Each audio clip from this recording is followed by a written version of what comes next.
Tumayo ako at huminga ng malalim. Hinanap ko na lang si Nikoy noon pero hinarangan ako ng bata.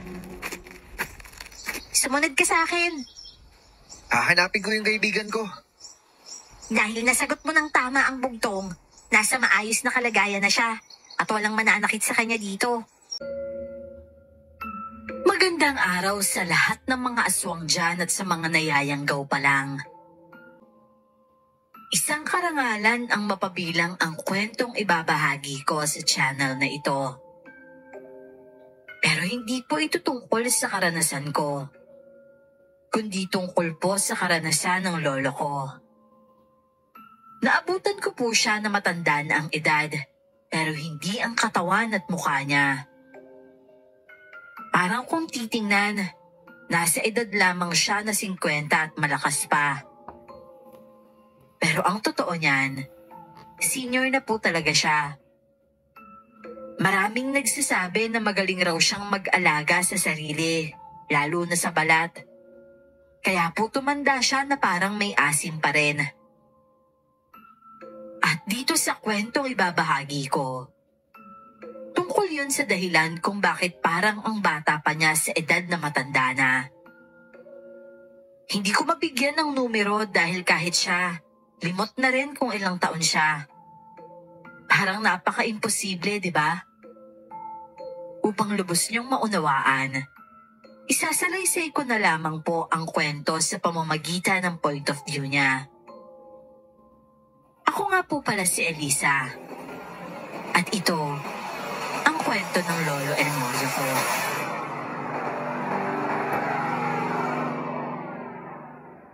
Bago ko po simula ng istorya, huwag kalimutang mag-subscribe bilang suporta sa ating channel. Hoy, Elmo. Akala ko ba may papakilala ka sa amin ngayon na nobya mo? Ha? Ako? May papakilala sa inyo na nobya ko? Oo, sabi mo kahapon. Nakalimutan mo na ba? Teka, kahapon? Wala naman ako naalalang sinabi ko yun ah. Tsaka wala akong nobya. Nalintikan na. Meron nga eh. Mukha ka pa nga sabik at tuwan-tuwa ka habang sinasabi mong nobya mo siya. Tapos ngayon limot mo na? Ay, nako. Madalas nangyayari sa akin yon. May mga bagay akong hindi naaalala, pero naaalala ng mga tao sa paligid ko. Sa totoo lang, ako lang ang taong hindi ko maalala kung sino ang tatay ko. Namumuhay ako sa malaking bahay na hindi ko rin namamalayan na ang isang tao pala ay dapat may pamilya. Pero ako, wala. Hindi ko rin maalala kung paano sila nawala. Kung namatay ba sila o iniwan lang ako. Kapag tinatanong ako noon kung ilang taon na ako, ang sagot ko, 20. Otomatikong lumalabas yun sa bibig ko. Pero ang totoo, kahit kaarawan ko, hindi ko rin maalala kung kailan to. Oh, Elmo, ano na? Handa na ako, oh. Handa ko dyan. Hindi nga niya maalala na may dapat pala tayong puntahan at siya lang yung nakakaalam kung saan. Ano? Na naman? Bakit kaya ganun? Lagi nabubura yung memorya ng taong to. Bakit mo ba kinakalimutan, pre? Ano ba meron? Sa tingin niyo ba alam ko yung sagot? Kung kayo nga, hirap kayong intindihin ako. Ako pa kaya na nagugulahan kung bakit may mga bagay na hindi ko naaalala? O ano, balik na tayo ulit sa manggagamot. Ha?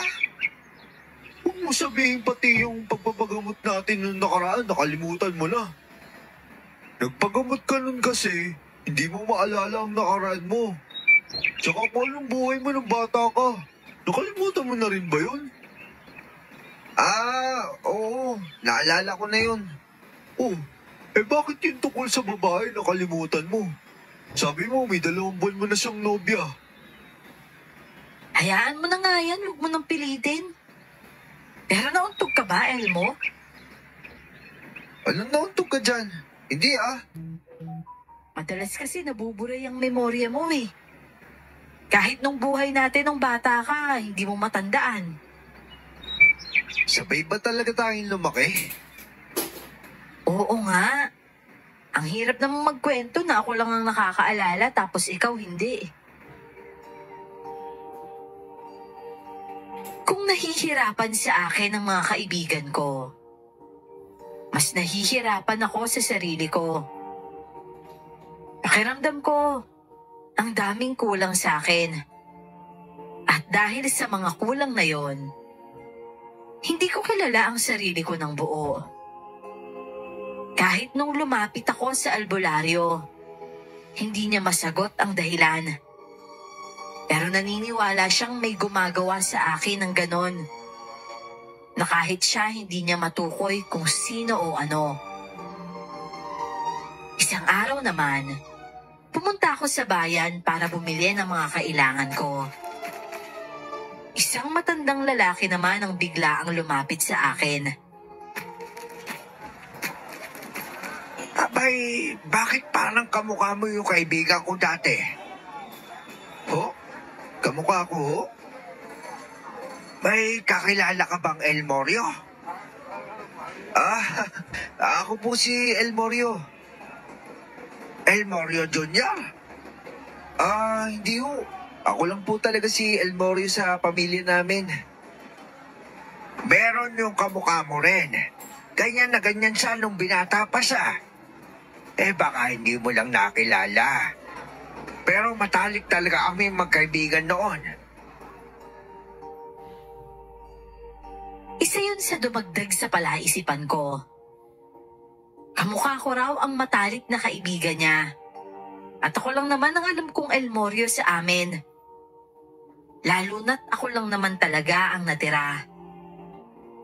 O baka naman may kamag-anak pa ako sa ibang lugar na hindi ko lang alam pero kamukha ko. Mas lalong sumasakit ang ulo ko sa kaiisip kung bakit ganon ang buhay ko. Kung ano ba ang dahilan ng lahat, kung bakit maraming bagay na nabura sa memorya ko. Ano? Kamukha mo rin yung kaibigan niya at El Morio yung pangalan? Baka totoong kamukha mo nga, tsaka kamag-anak mo pala yun. Sa palagay ko, parang kamag-anak ko nga. Pero kung meron nga talaga, interesado talaga akong makilala yun, pare. Sa tingin mo? Palagay ko, posible. Paano kung tsuhin mo pala? Tapos ipinangalan ka lang sa tsuhin mo na yun. Pwede naman, di ba? Pwede naman. Pero ang tanong, saan nakatira yun? Ay, bastos ka talaga! Ay! Napahinto ang pag-uusap namin ni Nikoy nang biglang sumigaw ang babae at tinuro ang taong tumatakbo palayo. Ang taong yon, kilalang baliw na manyaki sa lugar. At sa pagkakataong yon, mukhang nabiktima nito ang babaeng yon. Uy, siraulo na yun. Nabiktima yata si Nilin.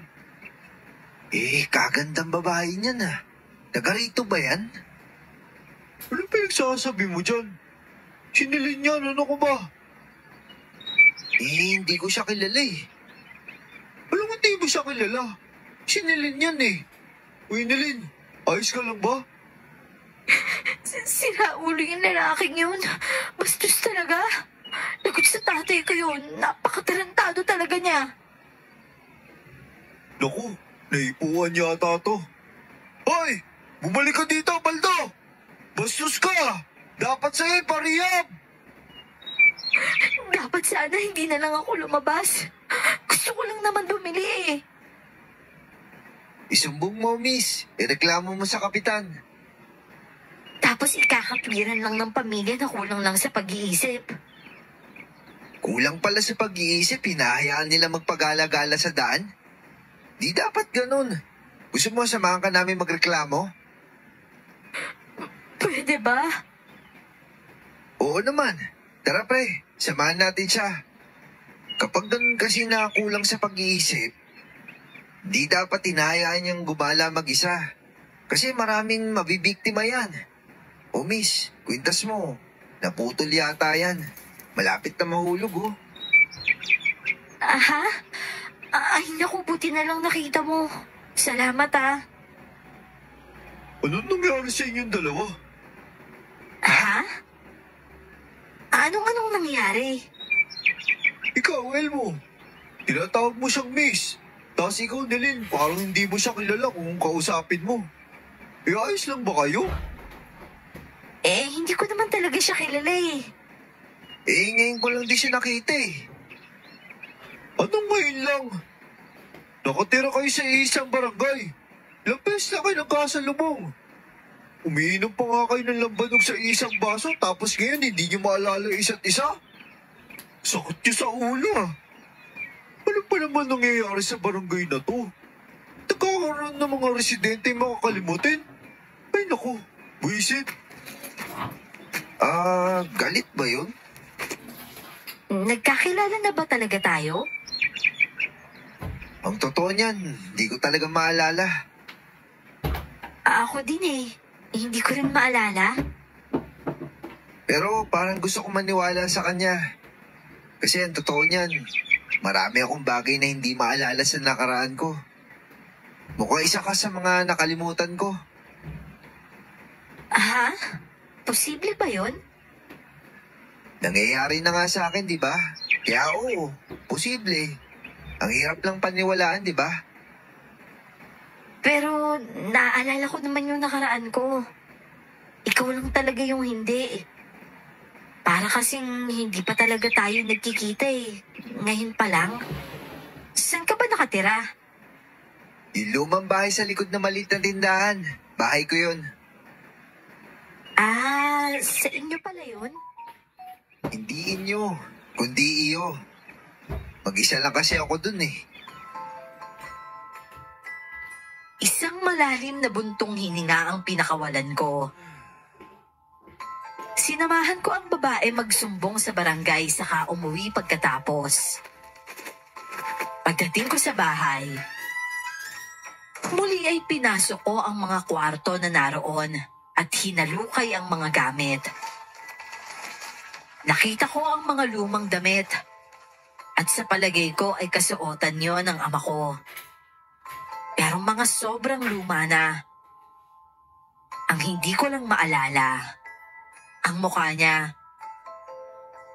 Siguro kung makakita ako ng litrato niya, maaalala ko siya. Naghalungkat pa ako nung naghalungkat. Hanggang sa may nakita akong isang kwaderno. Binuksan ko yon at sa loob ay may nakita akong litrato ng isang sanggol. Sobrang lumang litrato na parang kuha pa ng Kodak camera. Tiningnan ko ang nasa likuran nito at nakita kong nakasulat ang pangalan ko. Kumunot ang noo ko, lalo na't nakalagay pa ang petsa. October 16, 1919. Ano? Ako ba talaga to? Sino kaya yung tumatawag? Elmo? Elmo, nandyan ka ba? Si Cynthia pala. Ano kaya kailangan nito? Oh, nandito na ako. Sandali lang. Oh, bakit Cynthia? Nagluto kasi ako ng ulam. May sinain ka na ba? Naku, wala pa eh. Inuna ko kasi maghalongkat dito sa bahay. Baka may maalala ko sa nakaraan ko. Ilang beses mo na ginawa yan eh. Di ba sabi ko sa'yo, kung hindi mo talaga maalala, huwag mong pilitin. Sandali nga, dito na ako kakain. Ako na magsasaing ha. Sigurado ka? Oo naman. Gawin mo lang yung mga gusto mong gawin dyan. Napakamot ako ng ulo. Babae pa ang pumupunta sa bahay para magsaing para sa akin. Pero madalas ginagawa yun ni Cynthia. Minsan nga sa bahay pa siya natutulog. At nang makaluto na siya ng kanin, agad rin kaming kumain. Pinapanood pa niya ako bawat subo ko. At dahil napansin ko siya, napatanong naman ako. Oh, bakit? Ako nagluto niyan. Masarap ba? Oo naman. Siyempre, ikaw yan eh. Oo nga pala. Sabi mo, naghalongkat ka. Anong nakita mo? Nakakita ako ng litrato.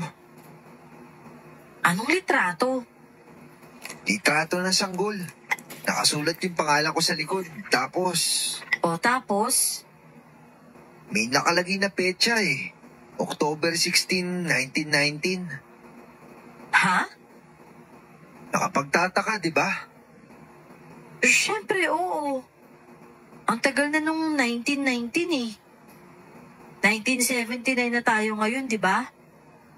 At kung 1919 ka pinanganak, kasi yung pangalan mo yung nandun, sabi mo, abay, lolo ko na dapat ngayon. Pero tingnan mo, magkaedad lang tayo, oh. Paano kaya kung hindi talaga ako tumatanda? Ha? Sira ulo ka pala eh. Sabay tayong lumaki, anong hindi tumatanda? Pwede ba yun? Ano ka, immortal? Sabay ba talaga tayong lumaki? Oo nga. Yung tatay mo at tatay ko, magkaibigan noon. Baka naman, lolo mo yun. Tapos pinangalanan ka ng mga magulang mo na katulad nung sa kanya. Kung sa bagay, pwede nga yun. Ay, nako. Nasakit talaga sa ulo nitong buhay ko. Ano pa bang gusto mong malaman sa nakaraan? Lalo na nung mga bata tayo. Sasabihin ko na lang sa'yo. Huwag na. Hindi ko rin naman maintindihan dahil wala nga akong maalala. Mabuti pa, kumain na lang tayo. Pagkatapos naming kumain, tumambay kami sa sala at pinakita sa kanya ang litrato. Panay rin ang sulyap niya sa akin, na parang kinukumpara ang mukha ko at ng sanggol sa litrato. Ako naman, nagbasa ng tala-arawan na nasa kwaderno. Oh, kakaiba to ah. May nakalagay na pangalan tapos parehas kami na apelido.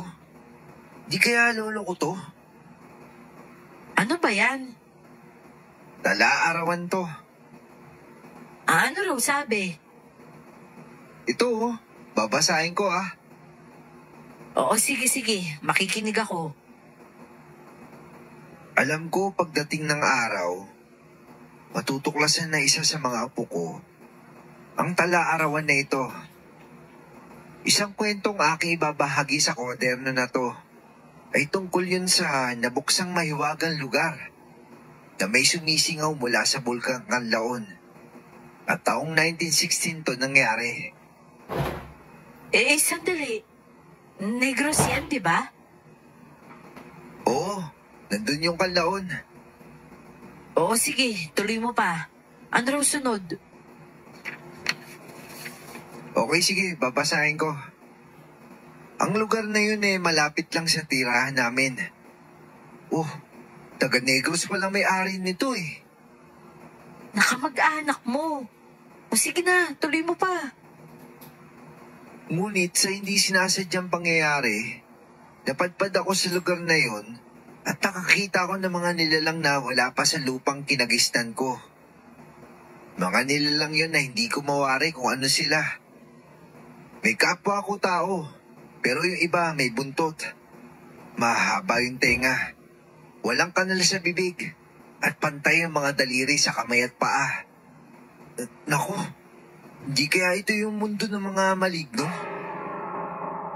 Walang duda na yan nga. O sige na, tuloy mo pa.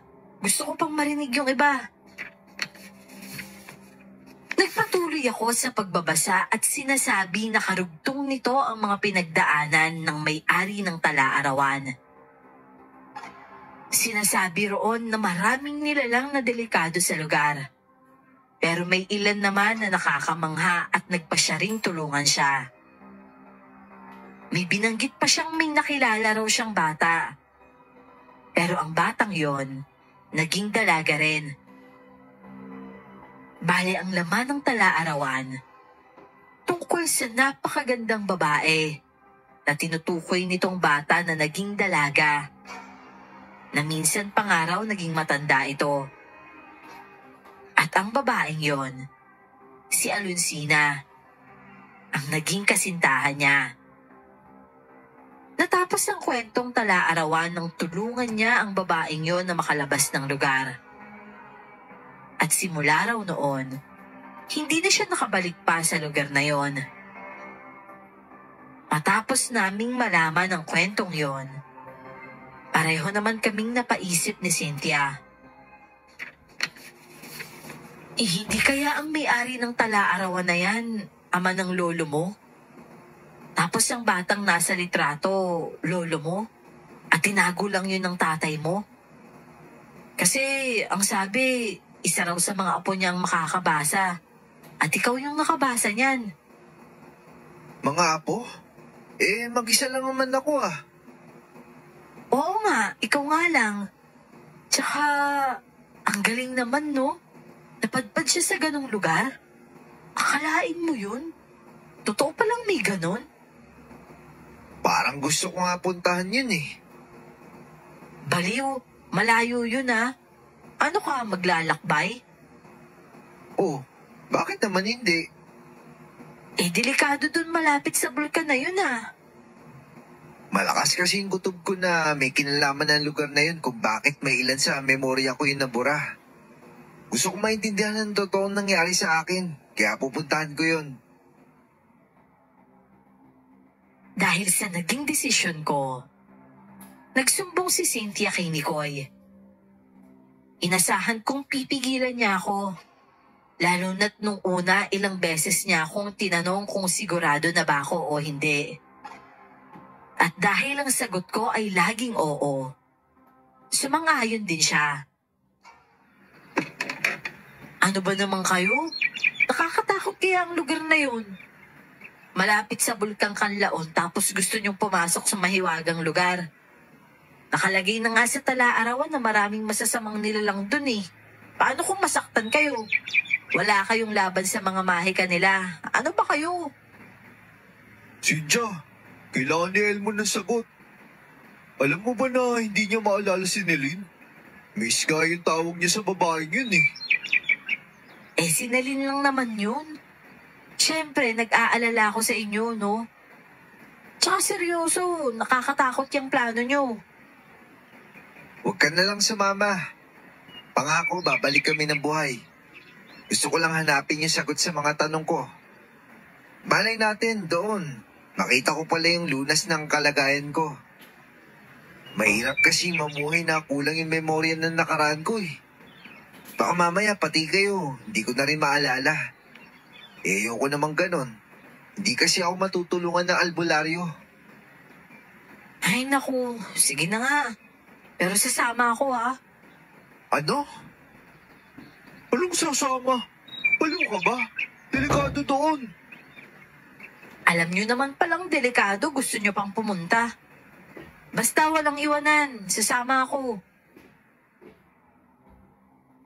Hindi namin agad-agad pinuntahan ang lugar ng Negros. Nag-ipon muna kami ng mababaon.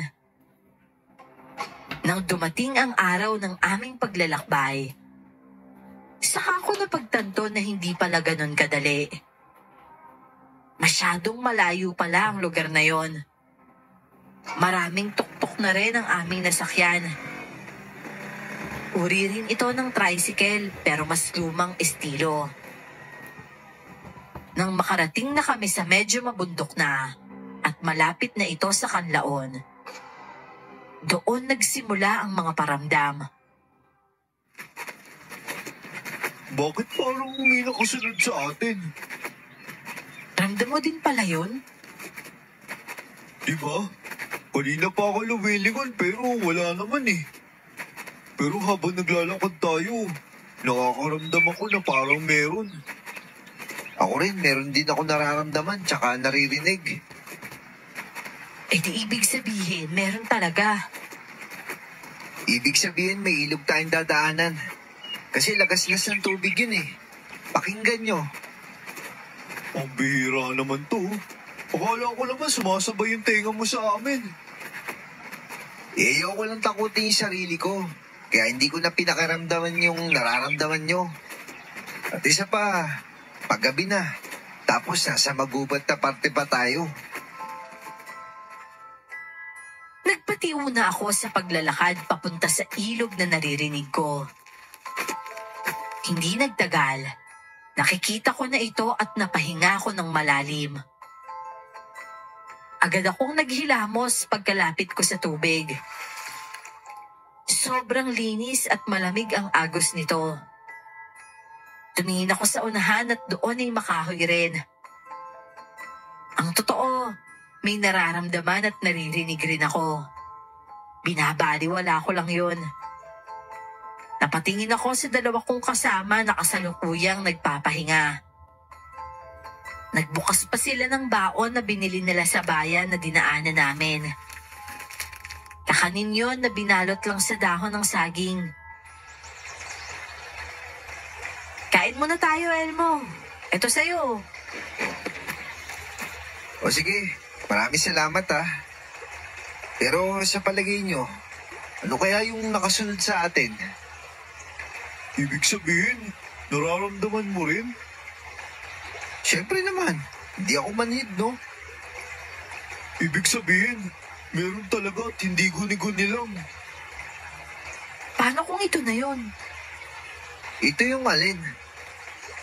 Yung sinasabi ng tala-arawan sa kwadernong dala mo. Yung tungkol sa mahiwagang lugar. Di ba may mga mabubuti at may mga masasama doon? Baka mamaya, yung masama pala yung nakasunod sa atin, minaman-man na tayo. Tapos yung mga mabubuti, walang kaalam-alam na paparating tayo.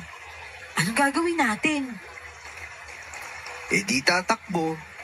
Pero naniniwala ko na meron din silang limitasyon. At sana tayo rin. Meron tayong limitasyon. Kung hindi magpapakita sa atin yung lugar, ayaw ng lugar na makarating tayo doon. Pero kung makita naman natin, ibig sabihin gusto niya. Yun yung limitasyon natin. Nasa kanila yung desisyon. Mas lalo mo lang pinapatunayan na hindi tayo ligtas dito eh. Ito naman laging kontra. Dapat pala hindi ka na sumama eh. Hindi ako sasama, tapos ano, maghihintay na nga kasi baka hindi na kayo makabalik kahit kailan. Kung mapapahamak tayo dito, eh di damay-damay na. Sa puntong yon, nakaramdam ako ng pagkakonsensya. Para kasing dinadamay ko sila sa gusto kong gawin. Huminga ako ng malalim at kumain na lang. Pero ang isip ko ay tungkol talaga sa sinabi ni Cynthia. Sana pala umalis na lang akong hindi nagpapaalam. Baka kasi mapahamak nga kami dito at talagang maging kasalanan ko pa yon. Para sa akin kasi, importante ang bagay na to. Mahirap itong intindihin para sa iba, pero wala akong planong ipilit ang rason ko. Hindi ko kailangang ipaintindi sa kanila kung gaano kahirap ang sitwasyon ko, na hindi ako kompleto. Hindi ko kilala ang sarili, samantalang sila ay alam nila kung sino sila. Kaya madali lang sabihin ang mga rason nila at mahirap intindihin ang sa akin. Paano kaya kung bumalik na lang kaya kayo? Ano? Bakit naman namin gagawin yun? Hindi pwede, no? Ano ka ba? Tapos mag-isa ka lang. Kinakain ako ng konsensya ko eh.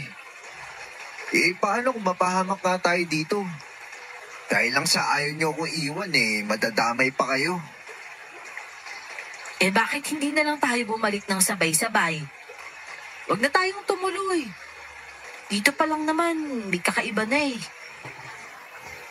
Masarap ba yung pakiramdam na maalala ang lahat sa nakaraan mo, Cynthia? Anong pakiramdam ng walang kulang sa'yo? Naiintindihan naman kita, Elmo. Makatanong ka naman ng ganyan, parang wala naman akong pangunawa sa'yo. Pero ikaw, paano kaya kung kapalit ng katotohanan kamatayan mo? Ano ba mga tanungan yan? Maayos nga kayo. Dito na lang kayo. Ako lang yung tutuloy. Anong dito lang? Wala ka sa posisyon ko, Cynthia. At tigilan mo nga yung pagsabi sa akin na naiintindihan mo ko. Dahil ang totoo, hindi mo ko naiintindihan. Maiwan na kayo dito ni Nicoy. Ako na lang yung tutuloy. Kapag sinabi kong importante sa akin to, importante sa akin to. Huwag niyo akong pigilan na umanipulahin sa mga paano-paano na yan. Sagot yung kailangan ko. Patay kong patay. Kesa naman na magpatuloy ako sa buhay ko. Tapos wala naman akong pinagmulan. Anong pinagkaiba nun sa patay? Huwag naman kasi puro rason mo, Cynthia. Wala ka naman sa sitwasyon ni Elmo eh. Hindi mo talaga maintindihan yan.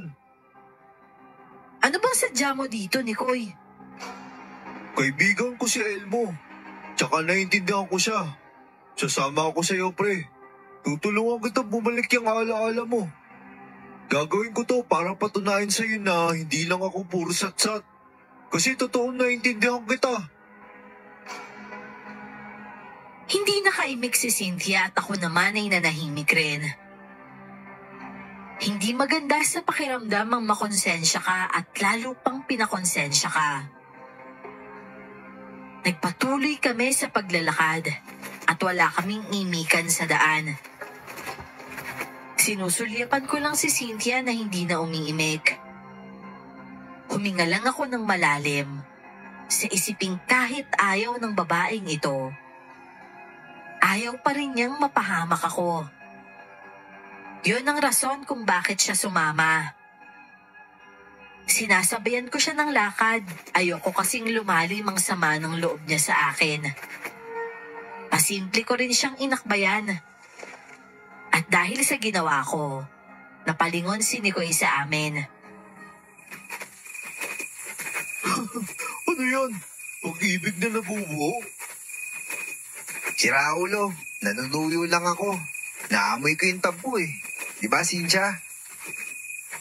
Hindi no. Hindi naman masama yung loob ko. Ayos lang ako. Sinungaling. Amoy na amoy kita. Ano ka, aso? Pagkasabi niyang yon, may mga asong umalulong sa di kalayuan. Pero malapit sa amin ay may uwak na tumutunog. Napatingin-tingin kami sa paligid at itinaas ang mga sulo na hawak namin. Dahil baka nasa ibabaw lang sila. Ngunit biglang lumakas ang hangin at nagmumula yon sa hindi normal na ihip. Nililikha ito ng pagaspas ng mga pakpak na naririnig namin. At dahil doon, inalis ko ang braso ko sa balikat ni Cynthia at hinawakan ng kamay niya. Si Nicoy naman, dahan-dahang napapaatras.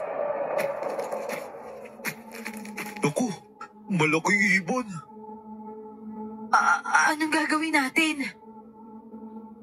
Magiging sagabal sa kanya yung mga puno. Gamitin natin yun. Tama lang talaga na nagdala ako ng kalis. Hiniram ko ba yung kay tatay eh? May dala akong balisong. Pero hanggat maaari, umiiwas tayo para hindi tayo makuha. Cynthia, huwag kang humiwalay sa akin ha. Oo, sige. Nandiyan na siya. Takbo na, Elmo. Tumakbo kami nang makita na namin ang may-ari ng pakpak na naririnig namin. Sobrang lamig ng hangin na nililikha ng pakpak niya. Nagdagdag yon ng kabagalan namin sa pagtakbo. Dahil maliban sa malamig na, takot pa kami. Pero porsigido kaming makatakas, kaya ginawa namin ang lahat para makatakas doon. Talagang hindi ko bibitawan ang kamay ni Cynthia. Mas pinauna ko pa siya para makasunod siya kay Nikoy. Wisit, ano ba to nilalang na to? Baka asong yan. Pero kasi, hindi pa naman ako nakakakita ng asong eh. Ibon? Hindi ba yung mga asong nahati yung katawan? Maraming klase ang aswang, ano ka ba? Manananggal yung sinasabi mo eh. Ibang uri naman to. Eh, bilisan niyo pa! Ayoko pa mamatay! Takbo ba! Nadapa si Cynthia noon kaya napalayo sa amin si Nikoy. Ako kasi huminto para tulungan siya. Nang marinig naman ni Nikoy ang nangyari sa amin sa hulihan, bumalik siya sa amin at tinulungan akong patayuin si Cynthia. Nagsisigaw ang babae sa sakit sa paa at sinasabi pang parang natanggal ang kuko niya. Nang ilawan ko ay wala naman, pero may gasgas nga ang binti niya. Buisit, nandyan na! Hoy! Diyan ka lang!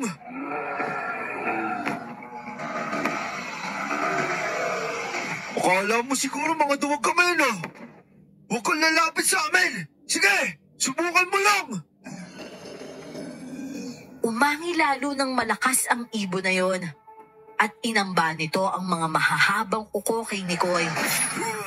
Ako naman, nang makatayo na ng tuluyan si Cynthia ay napahawak ako sa damit ni Nikoy at hinihila siya paatras.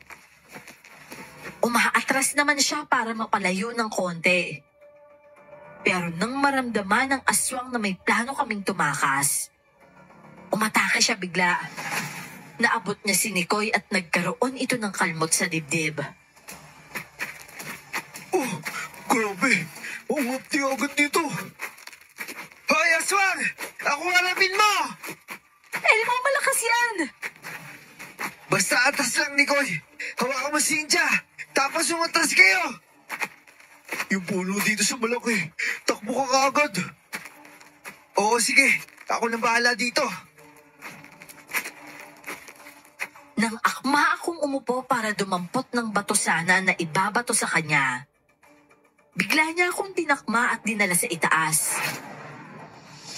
Nagsigawan ng dalawang kasama ko sa ibabaw na nakatingala sa akin.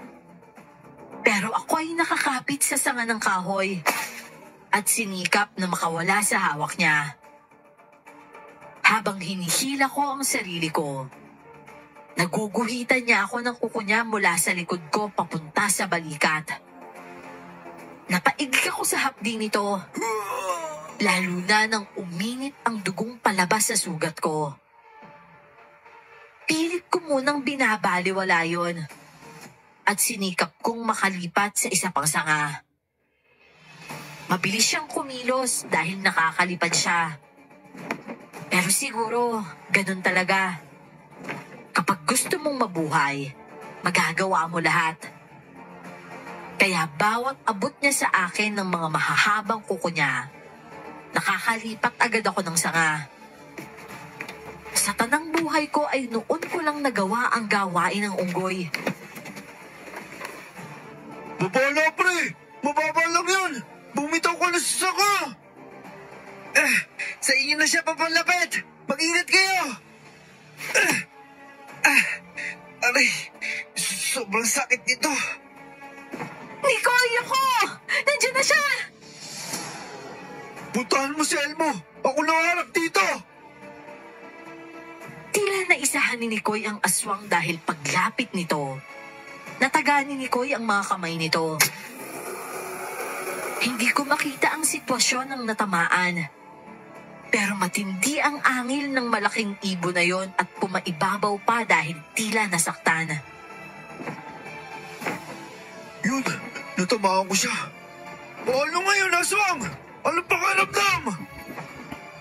Halika dito, Elmo! Tutulungan kita! Ang sakit talaga ng sugat na gawa ng kuko niya. Torno, tumakbo na tayo, pre. Halika, Sinja, sa kabila niya. Tumakbo Tumakbo kami noon habang iniinda pa ng aswang ang sugat na nilikha ni Nikoy rito. Pareho naming iniinda ang sakit. At si Cynthia naman, hindi nasaktan ng aswang pero tinalo siya ng takot. Nakalabas kami sa magubat na bahagi at madamong bahagi na ang tinatakbuhan namin. Natatanaw na namin ng bulkang Kanlao noon. Tuloy lang ang takbo namin. Pero ang aswang, lumabas na mula sa kakahuyan. Lumipad ito pahabol sa amin at tuloy-tuloy lang ang aming pagtakbo. Sa sobrang bilis ng pagtakbo namin, bigla akong nadapa. Si Nikoy noon ay dumiretso ng konti. Nadapa siya sa bato at nag-iba ang paligid. Ang kaninang gabi, biglang naging umaga at natigilan ako. Oh, teka. Anong nangyari? Umaga na kagad? Tsaka, nasan si Cynthia?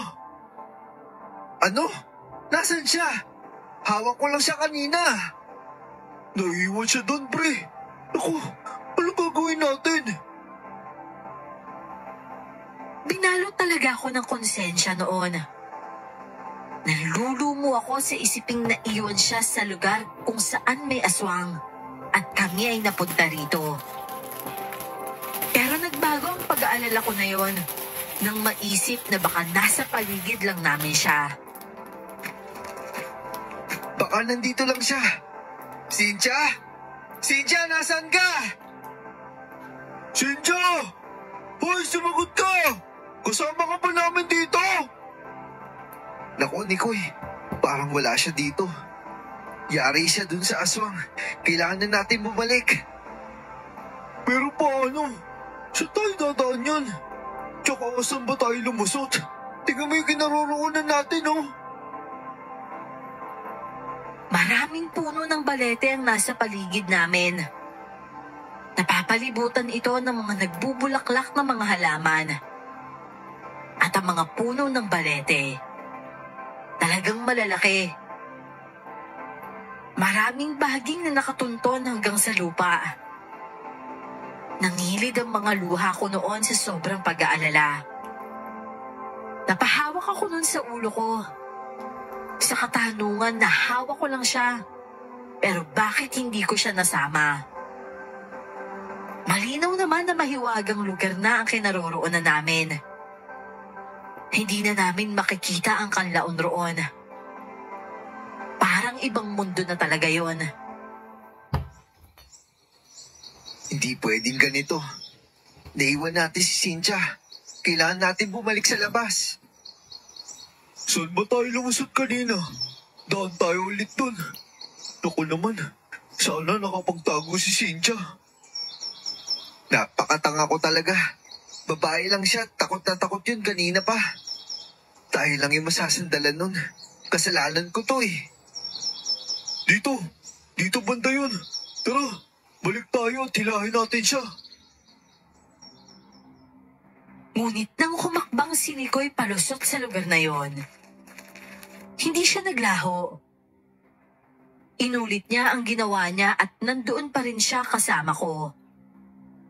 Hindi nagbago ang mundo namin. Nagsimula na rin siyang mabahala at katulad ko ay naiiyak na rin siya sa sitwasyon. Ako naman, lumuluha na sa sobrang pag-aalala. Cynthia, hintayin mo kami dyan. Babalik kami. Magbukas ka lang kasi. Bukas! Tumakbo ko ng mabilis papunta sa kung saan kami lumusot kanina. Pero nadapa lang ako. Humagulhol na ako ng iyak kahit kalalaki kong tao. Naging kahinaan ko si Cynthia ng mga sandaling yon. Sa isiping nasa delikado siyang lugar. Parating na kami, Cynthia! Mag-ingat ka lang dyan! Babalik kami! 1, 2, 3, takbo! Napaluhod lang ako nang wala akong lugar na nalusutan. napasigaw ako ng malakas sa matinding pagdadalamhati.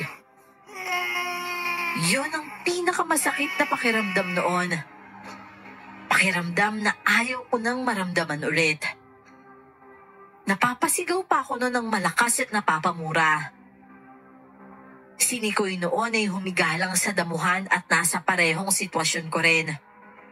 Siyempre kami pang mga lalaki ang magkasama at ang naiwan namin ay kaibigan naming babae na dapat pinoprotektahan namin. Para sa amin ay pinaka nakakagalit yon. Nagmukha kaming mga walang silbing kaibigan sa isang babae. Isa talaga sa pinakamahirap na pakiramdam ang konsensya. Yung wala ka nang magawa kundi ang magsisi na lang. Parang gusto mong parusahan ang sarili mo. Pero sa isang iglap noon, biglang may lumitaw sa harapan namin. Pre, may dumating. Abay, napakagandang babae. Pero kakaiba yung itsura niya. Parang kulay berde. Anong klaseng tao to? Berde yung balat pero napakaganda. Sino ka? Tsaka nasaan kami? Nikoy, bakit parang boses lalaki naman to? Boses bakla nga eh. Gusto niyo makarating dito, di ba? Kaya pinagbigyan ko kayo. Naku pre, bakla nga. May bakla palang engkanto. Tingin mo pre, may tomboy rin kaya? Manahimik ka muna, Nikoy. Naiwan kasi yung kasama namin sa pinanggalingan namin. Pwede mo ba kaming tulungan? Naiwan yung kasama nyo dahil ayaw niya pumasok dito. Napahintulutan lang kayo dahil may dahilan kung bakit mas karapat dapat kayo dito. Ano mang rason yan? Dapat makakasama pa rin yung kaibigan namin dito. Huwag kayong mag-alala dahil nasa maayos siyang kalagayan. At paano namin masisiguro yan? Dahil may rason kung bakit buhay siya hanggang ngayon. Kagaya ng malaking rason kung bakit nandito kayo ngayon. Paano kung nagsisinungaling ka lang tapos nililin lang mo lang kami? Ang pagsisinungaling ay bagay na hindi dapat gawin dahil malaki ang kapalit nito sa amin. Posibleng kamatayan o kawalan ng kapangyarihan. O kung ganon, ano yung nasa likod ng lahat ng nangyayari sa akin, pati sa amin? Pagkatapos ng 5 tanong, ang pagkuha ng mga sagot sa sunod na mga katanungan ay may hinihinging sapat na kabayaran. Paano kung naubos na yung 5 tanong? May ganun pala. Tsaka anong kabayaran? Kumunot ang noo ko noon at ngumiti lamang siya. Ako naman, naintindihan agad na hindi lang basta-bastang kabayaran yon. Sigurado akong mahirap ibigay ang hinihingi nitong kapalit. At yun ang problema namin ngayon. Pero para sa akin, yun na ang pagkakataon ko. Kumapa ako sa katawan ko at wala akong gamit na maibibigay, maliban sa balisong na dala ko. Oh, ito. Hindi ako sigurado kung sasapat ang kabayaran na yan sa sagot na maibibigay ng aming reyna. Hindi sa akin inatas yung ganyan tungkulin. 5 tanong lang ang dapat kong sagutin. Ha? Ang gulo mo naman. Kung ganun, nasan ba yung reyna nyo? Para sa mga taong kagaya nyo, ang paglapit sa kanya ay hindi madali. Haharap muna kayo sa ilang pagsubok. May harapin pa kami pagsubok? Ano naman mga pagsubok yan? Gaya nga na sabi ko, 5 tanong lang ang dapat kong sagutin. Ha? Ang gulo mo naman. Kung ganun, nasan ba yung reyna nyo? Para sa mga taong kagaya nyo, ang paglapit sa kanya ay hindi madali. Haharap muna kayo sa ilang pagsubok. May harapin pa kami pagsubok? Ano naman mga pagsubok yan? Gaya nga na sabi ko, 5 tanong lang ang dapat kong sagutin. At sa pagkakataong ito, tapos na ang aking tungkulin. Ano? Anong tapos? Hoy! Hoy, teka sandali! Naglaho na. Totoo ngang ganitong kahirap intindihin yung mga nilalang sa lugar na hindi nakikita. Bakit parang may alam ka na, Nikoy? Siyempre, albularyo yung lolo ko na mayapa na eh. May alam ako pero kaunti lang. Ay naku, anong gagawin natin ngayon? Sa lugar na to, parang konti lang na pagkakamali magawa mo. Mapapahamak na tayo. Hanapin na raw natin yung inang Kanlaon. Siguro yun yung tawag sa diwatang nakatira sa lugar na to. Kaya din siguro tinawag na Kanlaon yung bulkan nila. Babae pala yung bulkan? Malay natin, baka bakla rin. Sira ulo, babaeng Kanlaon. Pero kakainis. Nag-uusap lang tayo ng ganito pero si Cynthia, kawawa doon.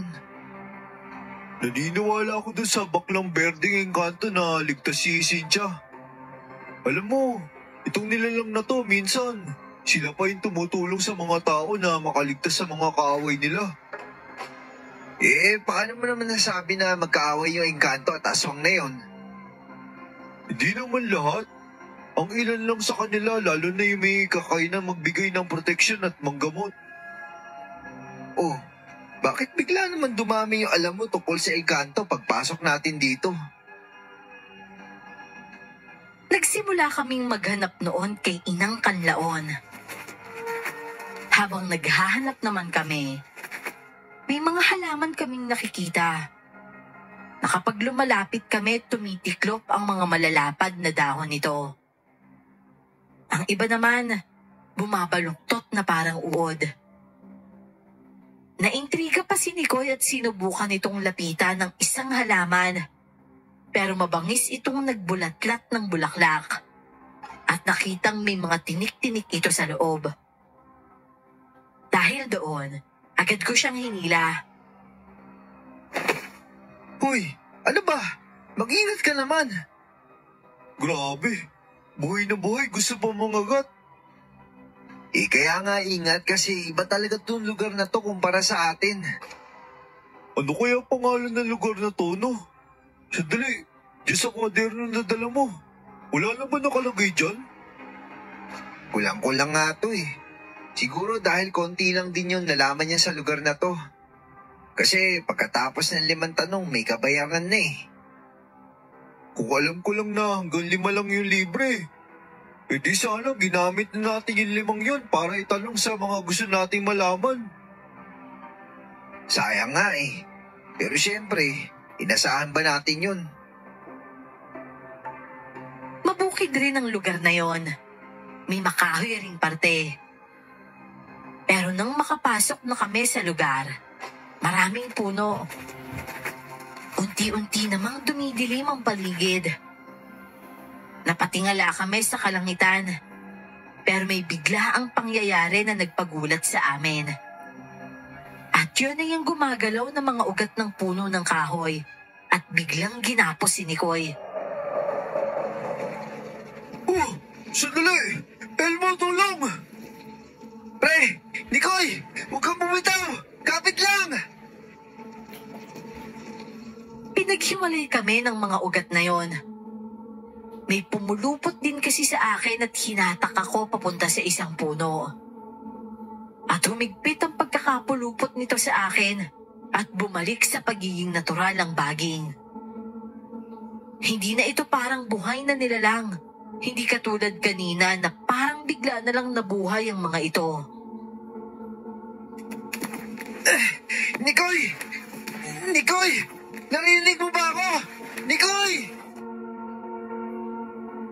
Malaking baging yon na halos hindi gumagalaw sa mga kilos ko. Pilit kong tinatanggal yon sa katawan ko. Pero mahirap talaga. Panay ang tawag ko noon kay Nikoy pero hindi siya sumasagot. Mabuti na lang, naalala ko ang punyal at nakuha ko ito sa bulsa. Medyo sagaba lang sa kilos ko dahil may naramdaman ako sa likuran kong konting sakit. Saka ko naalala, may sugat pala ako doon. Ang nakakapagtaka lang dahil bakit parang ang konti lang ng sakit. Nikoy! Ano ba? Sumagot ka! Hoy! Kayo dyan! Pakawalan nyo kami dito! Sa inyo dinala yung kaibigan ko! Hindi porkit tao lang kami, paglalaroin nyo lang kami ng ganito! Wala talagang nakakarinig sa akin. Kaya nang makuha ko ng sapilitan ng balisong ko, binuksan ko ito sa kaunti-unti itong ginamit para maputol ang baging sa katawan ko. Nauna kong naputol ang nasa baba. Kaya kahit paano ay lumuwag ito sa akin at saka ko rin naigalaw ng mas malaya ang isang kamay ko.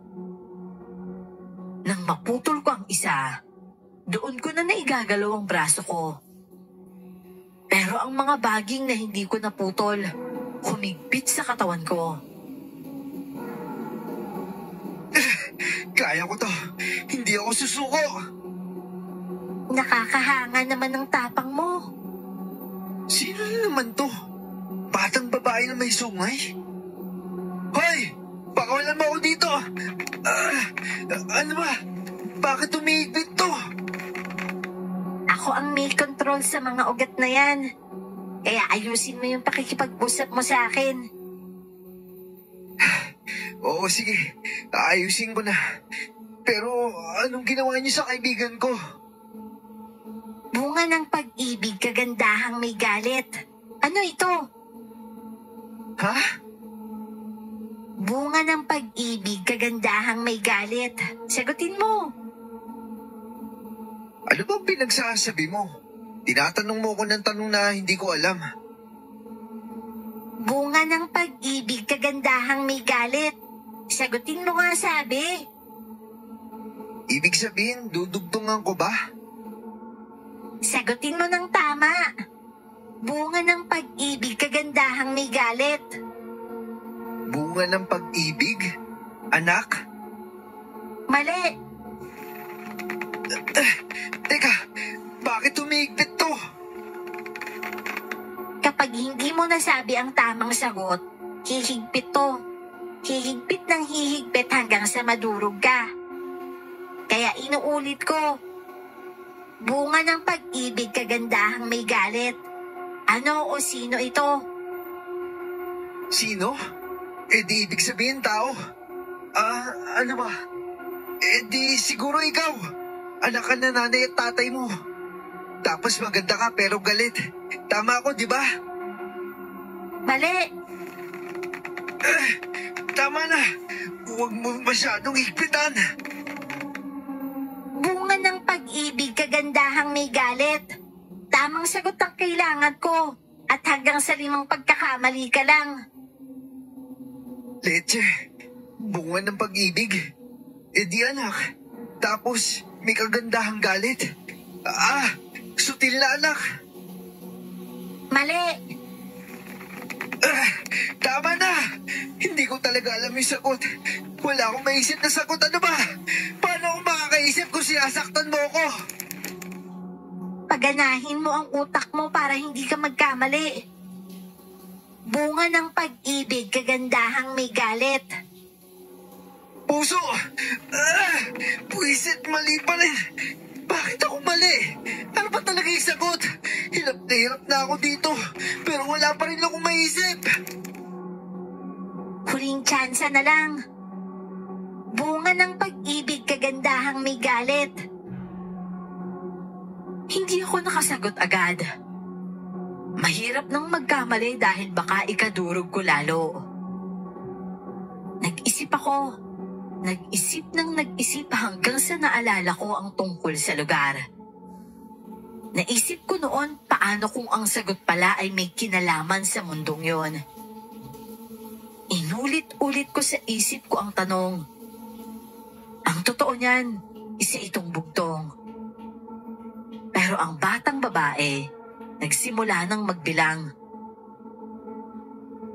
Nauubos na ang oras. Isa, Sandali, bigyan mo akong oras mag-isip. dalawa, Teka, sandali nga, di ba? tatlo, Bunga ng pag-ibig, kagandahan may galit. apat, Ano kayang sagot? Mag-isip ka, Elmo. 5. Kanlaon! Matapos kong sambitin yon, tumigil sa pagsasalita ang bata. Ako naman ay kabado nang napatingin siya sa akin. At natatakot akong marinig ang salitang mali na sasabihin niya. Pawis na pawis ako at mangiyak-ngiyak sa magiging resulta. Habang inaabangan ang sagot niya, nagpaliwanag naman ako kung bakit kanlaon ang sagot ko. Ang Bulkang Kanlaon, kapangalan na isang diwata.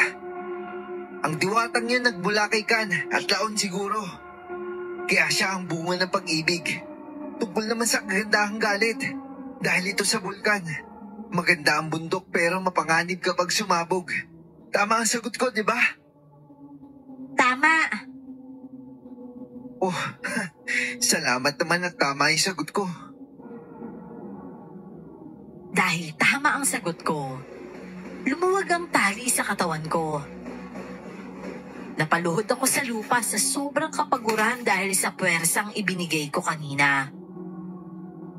Pero sandali lang yon, dahil unti-unting bumabawi ang lakas ko. Kumunot ang noo ko pero tumingin ako sa batang babae na may sungay. Tumayo ako at huminga ng malalim. Hinanap ko na lang si Nikoy noon pero hinarangan ako ng bata. Sumunod ka sa akin. Hahanapin ko yung kaibigan ko. Dahil nasagot mo ng tama ang bugtong, nasa maayos na kalagayan na siya at walang mananakit sa kanya dito. Paano kung niloloko mo lang pala ako? Hindi kami maaring magsinungaling. Bawat salitang lumalabas sa bibig ko, tama. Wala kang dapat ikabahala. Yun din yung sagot ng bakla kanina. Kung ganun, may 5 ka rin katanungan na masasagot. Oo, at nauubos na to. Ano? Anak lang, nakailang tanong na ako. 3, at ika-4 ng sagot na to. Ano? Isa na lang yung natira? Oo, at ubos na ngayon dahil sa sagot kong to. Uy, hindi ko tanong yun. Reaction ko yun. Ang daya mo naman. Pero tunog tanong pa rin yun, kaya wala kang magagawa. Hindi ka nga sinungaling, pero masyado ka madaya. Kaya dapat mag-ingat ka sa mga sinasabi mo. Dahil lahat ng mali, kahit maliit lang, may resulta. Saan mo ba ako dadalhin? At hindi ko na masasagot yan. Kakainis. 10 tsansa ng tanong, nasayang lang lahat. O siya, ngayon at alam ko na sa susunod na makasagupa ako, hindi na ako magtatanong. Sumunod lang ako sa batang yon at dinala niya ako sa lugar na ang dami niyang kamukha. Lahat may sungay at nakatingin sa akin. Nagtatanong ako pero nanghihingi na sila ng kabayaran. Kaya ibinigay ko ang dala kong balisong. Ngunit ang sagot ng bata, wala sa obligasyon niya ang sumagot sa tanong kundi ang inang Kanlaon. Lintik na buhay naman to. Pero bibigyan kita ng tsansa para sa karagdagang 5 tanong sa pamamagitan ng pagtukoy kung sino sa amin ang tunay. Ito na naman siya, oh. Ituturo ko ang isa-isa kung sino yung tunay. Magkakamukha kayo, ah. Ano ba naman tong pinapagawa niyo sa akin? Biglang lumiwanag noon. At nang mawala ang liwanag, nakita ko na noon ang mga magkakamukhang bata na nasa harapan ko lahat. Naalala ko ang sinabi ng baklang engkanto. na ang mga mata ko raw ang gagamitin nilang sandata. Pero hindi ko alam kung paano ko gagamitin ang pakiramdam ko sa pagsubok na ito. Pumikit lamang ako at nakiramdam. Saka naman may pakiramdam na hindi ko maintindihan. Para bang konektado ako sa isa sa kanila. At nang puntahan ko kung nasaan ito banda, na kahit nakapikit ako, parang alam din ng katawan ko kung saan ako dapat pumunta. Hinawakan ko ang nalapitan ko at saka ako dumilat. Ikaw yung tunay, di ba? Tama ka, ako nga ang tunay. Magaling. At paano mo yun nalaman? Hindi ko alam. Naramdaman ko lang. At hindi mo naintindihan ang pakiramdam na yon?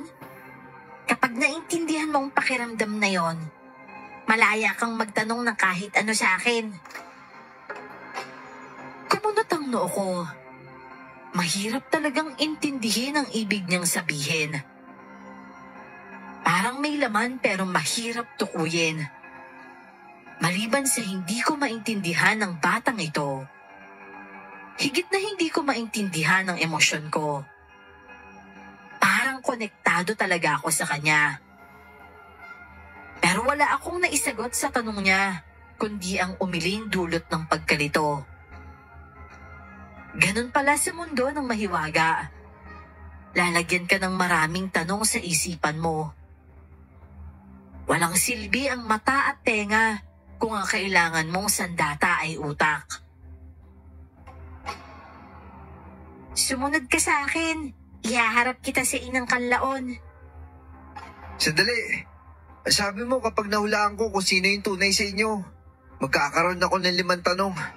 Ngayon, eto na yung tanong ko. Oo, sige. Magsalita ka. Agad kong kinuha ang kwaderno sa loob ng bag ko. Kinuha ko ang litrato ng isang bata at pinakita ito sa kanya. Tiningnan naman niya ito na parang wala lang. At ako naman, kabado sa magiging sagot niya sa itatanong ko. Kapangalan ko tong batang ito. Pero pinanganak siya taong 1919. Sabihin mo sa akin kung sino tong batang to. Ikaw na ang nagsabi, di ba? Kapangalan mo ang bata. Sa madaling salita, ikaw siya. Pero binata pa rin ako at ang may-ari ng kwaderno. Ha? Ibig sabihin tatay ko siya. At siya yung nakapunta sa lugar na to. At nakilala niya yung babaeng Alonsina ang pangalan. Sandali, ito yung pangalawa kong tanong. Bakit wala akong maalala sa nakaraan ko? Dahil binubura ito ng iyong ina. Ha? Binura ng nanay ko? Ibig sabihin hindi siya tao. Sandali, nandito ba yung nanay ko? Oo, at nasa ilalim siya ng parusa ni Inang Kanlaon. Dahil sa pagkakamali na nagawa niya. Nagmahal siya ng tao at nagkaanak rito. Isang pagkakamali ang magkaroon siya ng anak at namumuhay sa mundo ng mga taong hindi tumatanda. Nasaan yung Inang Kanlaon? Gusto ko siyang makita. Sumunod ka lang sa akin. Wala akong hinarap na pagsubok sa pagkakataong yon. Diretso na nga kami sa sinasabi niyang Inang Kanlaon. Nakarating kami sa masukal na gubat na ang mga kahoy lang doon ay walang iba kundi sandamakmak na balete. Isang babaeng parang diwata rin ang humarap sa akin at tinatawag itong Inang Kanlaon. May kabagsikan ang mukha nito at napakagandang babae. Pero hindi ako makalapit dahil damang-dama ko ang init. Ina, narito ang aking bunga. Bunga? Ang bunga ng kalapastanganan. Ramdam na ramdam ko ang mga katanungang humihiyaw sa iyong pagkatao. Pagbati sa'yo, Inang Kanlaon, kinagagalak po kita makilala. May ilan lang ho akong katanungan na nasagot na. Nais ko pong malaman kung saan nakatago ang aking ina. Nang sa ganun, makapagtanong ako kung ano yung dahilan niya, bakit inalis niya yung memorya ko. Ang ina mo ay kanina mo pang kasama. Kasama ko?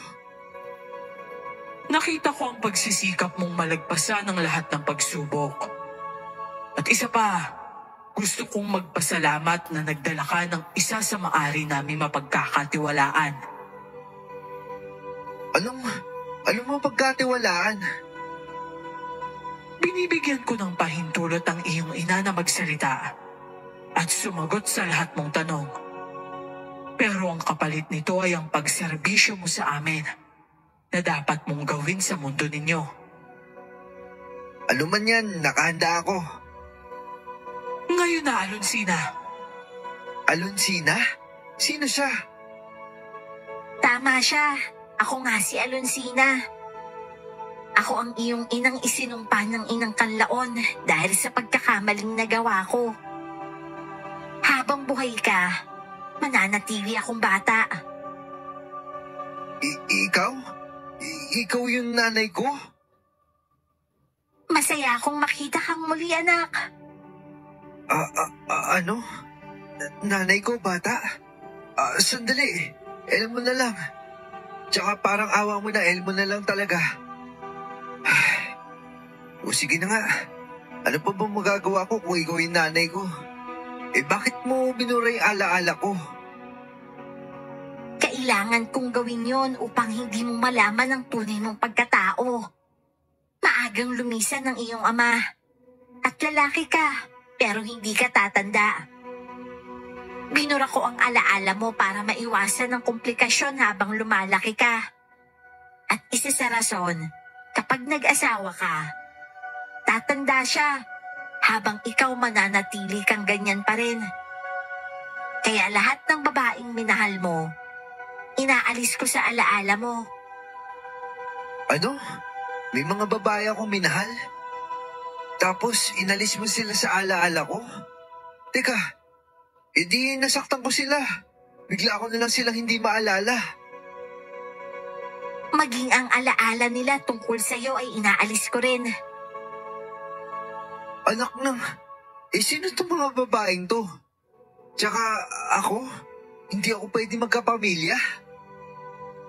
Ngayong alam mo na, malaya kang gawin ang lahat ng gusto mo. Pero ikaw rin ang magtago ng pagkakakilanlan mo. Mapanganib kapag nalaman ng tao na hindi ka tumatanda. Basta, ibalik mo na lang yung alaala ko. Wala akong kakayahang mabawi yon.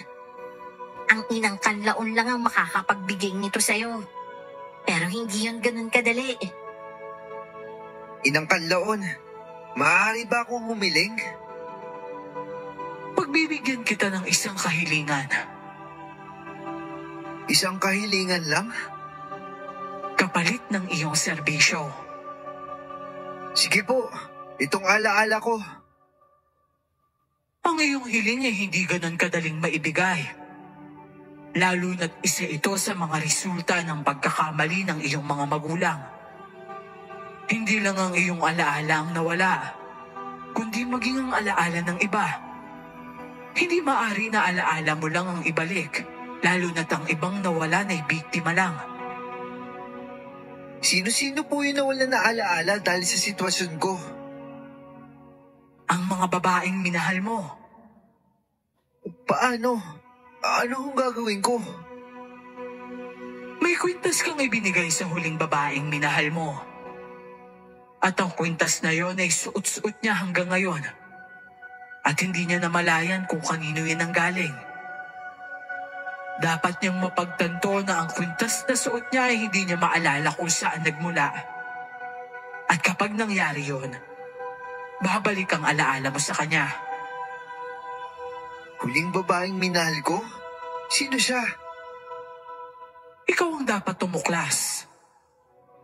Sa paanong paraan po matutupad yung hiling ko? Hindi siya sumagot at tumitig lang sa akin. Isa siyang magandang babae, pero may mainit na presensya.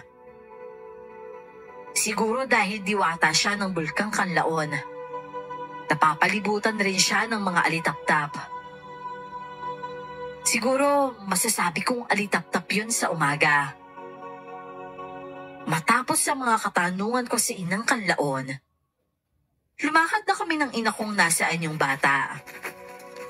Habang naglalakad siya sa unahan ko, pinagmamasdan ko naman ang anyo niya.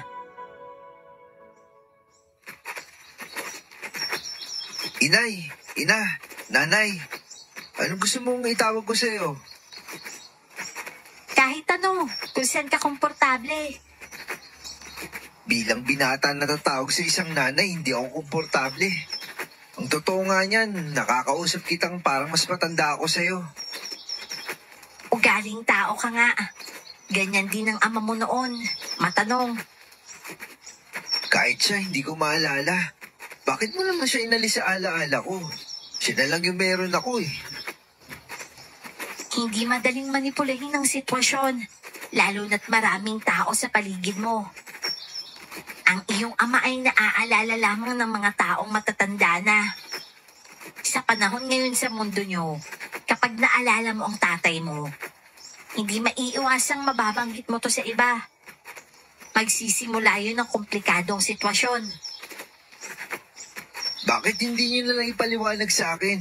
Habang lumalaki ako na hindi naman maging ganito yung buhay ko. Kailangang ilihim ng iyong ama tungkol sa lugar na ito sa'yo. Dahil naniniwala siya na kapag nalaman mong isang as-asinaw ang iyong ina, hahangarin mong makilala ko rito. At hindi niyo napigilan kasi nandito ako. O nga pala, ano ho yun? Asinaw? Diwata ng pag-ibig. Kaya ka pala napamahal sa tatay ko. Sandali, yung sungay mo. Ganyan ba yung totoong anyo mo? Hindi. Ang sungay na ito ay tanda ng sumpa. At babalik ka lang sa dati kapag namatay ako?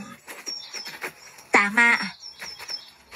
Dapat sana tumatanda na ako para mangyari yun. Kasi dapat maganda na ako, di ba? Hindi mo ba naisip na bilang anak ko, may kakayahan ka rin tulad ko? Ha? Ako? Kahit sino, hindi kayang bigyan ka ng anyong matanda. Pero ikaw, kaya mo magpalit ng anyo katulad ng mukha ng iba. Pwede mo silang gayahin. Pero ang totoong anyo mo, walang magbabago dyan. Takpan mo ang pagkakakilanlan mo sa pamamagitan ng kakayahang ito.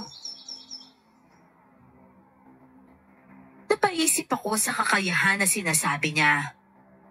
Sa madaling salita, kaya kong baguhin ang sarili ko sa ibang anyo. Kasi tama nga naman siya. Kung siya ang nanay ko, dapat may kakayahan rin ako tulad niya.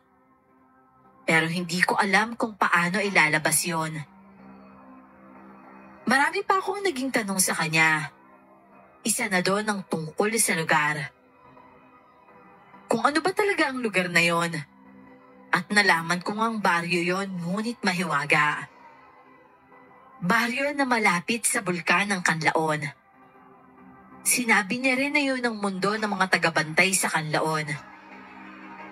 Kapag sumabog raw ang bulkan, sila ang may kontrol para hindi makasalanta ng mas marami pa. Dahil daw kung pagbibigyan nila ang totoong lakas ng bulkan, mas marami pa ang masasaktan. Nay, gusto ko malaman. Bakit naiba yung mundo niyo sa mundo namin? Dahil hindi maaring magsama ang mga tulad nyo at mga tulad namin. Dahil sa mga pagkakaiba. Napapansin nyo ba, kayong mga tao, masyadong limitado ang kakayahan? At kami naman, may mga ibang kakayahan din. Sa mundo nyo, ang kaya nyo lang gawin ay magtrabaho. Maging matalino at labang pisikalan. Maging ang mga hayop nyo roon, walang mahika. Hindi katulad ng mga hayop rito. Ang mga halaman doon, totoong ang buhay. Hindi tulad dito, may desisyon. Kapag pinagsama ang lahi namin sa lahi ng mga nilalang sa mundo nyo, malaking gulo yon. Pero may mga katulad yung nakakarating sa mundo namin. Dahil yun sa tulong na kaya naming ibigay. Bukod sa mundo namin, may isa pang mundo na hangad ng sakupin ng mundo nyo. Dahil ito ang mas kaya nilang daigin kumpara dito sa amin. Sila ang mga tinatawag na kampo ng dilim. Tulad ng mga aswang? Tama ka. Oo nga pala. Kailangan na pala namin lumabas ni Nikoy. Dahil naiwan namin si Cynthia sa labas eh. Nay, tulungan mo naman kami oh. Kailangan na namin makalabas. Huwag kang mag-alala. Makakalabas at makakalabas kayo rito. Hintayin lang natin ang kaibigan mo kay Danggalaon. Danggalaon? Ang bantay sa lagusan. Ah, yung bakla, Nay. Tama ka. Nag-ikot-ikot muna kami sa lugar. At doon ko mas nasilayan ang mga nilalang na hindi ko pa nakita. May mga maliliit na tao pero may pula, puti, at berde ang kulay. Para silang mga duwende. May mga tikbalang rin na sinasabi ng nanay ko na mga puti raw. Sinalaysay niya rin na iba ang mundo ng mga itim at sila raw ang mga masasama. At sila ang madalas namiminsalan ng mga nilalang sa mundo namin at lumilikha ng mga nilalang na tagahasik ng lagim tulad ng aswang. Nakikipagkasundo sa mga tao at binibigyan ng itim na kakayahan ng iba. At yun ay mga mambabarang. Kaya sila ay nakikipagkasundo rin sa mga tao at ginagawa ang mga ito bilang albularyo. Hindi naman nagtagal. Nakabalik na kami kung saan kami lumusot ni Nikoy noon. Muli kaming nagkita-kita ng baklang engkanto at masayahin ulit ito. Ilang minuto rin ang nakalipas. Dumating si Nikoy kasama ang ilan sa mga duwende. Nikoy? Elmo! Totoo nga! Totoo nga yung sabi nila na ligtas ka. Ikaw rin, ligtas ka rin. Anong ginawa nila sa'yo? Ito, may obligasyon akong gagampanan. Pwede na raw tayong lumabas. Oo, ikaw lang naman yung hinihintay ko eh. Yung bata na ba yan yung tumulong sa'yo? Ganda rin yan, ha? Ah, oo. Siya yung tumulong sa akin. Tsaka hindi lang yun. Nanay ko rin siya. Huh? Nanay mo? Mamaya ako na lang papaliwanag. Nay, pwede na ba kami lumabas? Oo. Danggalon, naari mo na bang buksan ang lagusan? Nanay mo yung bata? Nay, pwede ba kita mayakap bago ako umalis? Oo naman. Isang mahigpit na yakap ang iginawad ko sa kanya. At isang kwintas naman ang ibinigay niya sa akin. Sinasabi niya na kapag nagkaanak raw ako, maari ko raw yun ibigay sa anak ko. Malaki raw kasi ang posibilidad na may kabagalan rin ang pagtanda ng magiging anak ko. Pero sana, mas mangibabaw ang dugong tao kung sakaling mangyari yon. Malaki raw ang pulong ng kwintas. At isa pa, proteksyon din yon. At ang obligasyon ko sa mundo namin, manggamot, yun ang serbisyo na tinutukoy sa akin ni Inang Kanlaon. Sana magkita ulit tayo, Nay, no? Sana nga. Sige na, humayo na kayo. Tinuro ni Danggalaon ng lagusan palabas sa aming lugar. Paglabas namin, hinanap agad namin si Cynthia pero wala siya roon. Hindi pa kami nakauwi agad dahil sa paghahanap, pero hindi na namin siya nakita. Elmo, Paano kung matagal na pala tayo nawala sa mundo na to? Paano kung may ilang buwan na pala? Oo nga, no? Kasi iba yung oras sa mundong yun sa mundo natin eh. Umuwi na lang tayo. Tapos tignan natin yung lugar kung nandun siya. O sige. Uy, naku. Sana walang nangyaring masama doon. Nakukonsensya na naman ako. Oo nga pala. Ano yung natuklasan mo doon, pre? Tsaka totoo talagang nanay mo yun? O nanay-nanayan mo lang? Tsaka paano nangyari yun? Maniniwala ka ba kapag sinabi kong sisenta na ako? Ano? Ano naman si Senta? Ako talaga isang salita to. Hindi ako tumatanda dahil diwata yung nanay ko. Yung batang yun, isang as-asinaw. Ano? Paano mo naging nanay yun? Ano yan, nabuntis yung bata? Pauli na. Malamang hindi siya bata nung ginawa nila ako ng tatay ko. Ko naman talaga oh. Pero ang totoong nangyari, pinurasaan siya ng inang kanlaon. Grabe Nikoy, sobrang ganda nun. Inang kanlaon? Nakita kayo? Anong mukha niya? Sobrang ganda ba? Sobrang ganda pre, ang hirap kalimutan. Pero nakakatakot, mabagsik siya eh. Parang isang tingin lang niya, magliliyab ka. Kaya siguro ganun din yung Bulkang Kanlaon. Sa kabila ng ganda niya delikado pala siya. Ibig sabihin, kung maganda yung bakla na yun, mas maganda pa si Kanlaon? Oo, syempre. Sobra pa. Grabe. Alam mo ba pare, ganda-ganda ako sa baklang yun. Yun nga lang, boses bakla siya tapos berde yung kulay niya. Nang makauwi kami sa lugar namin, nakita kong madamo na ang bahay ko. Hindi ko alam kung gaano ako katagal na wala. Kaya gano'n na lang kataas ang mga damo roon. Nilinisan ko na lang ang paligid nito. At pagkatapos kong maglinis sa labas, sa loob naman ako naglinis at punong-puno ito ng alikabok. Ginabi ako sa gawaing yon at natulog na lang na hindi nakapaghapunan. Pero nagising ako dahil sa alulong ng mga aso sa paligid. Kasabay ng alulong na yon, ay ang kakaibang pakiramdam rin na nararamdaman ko.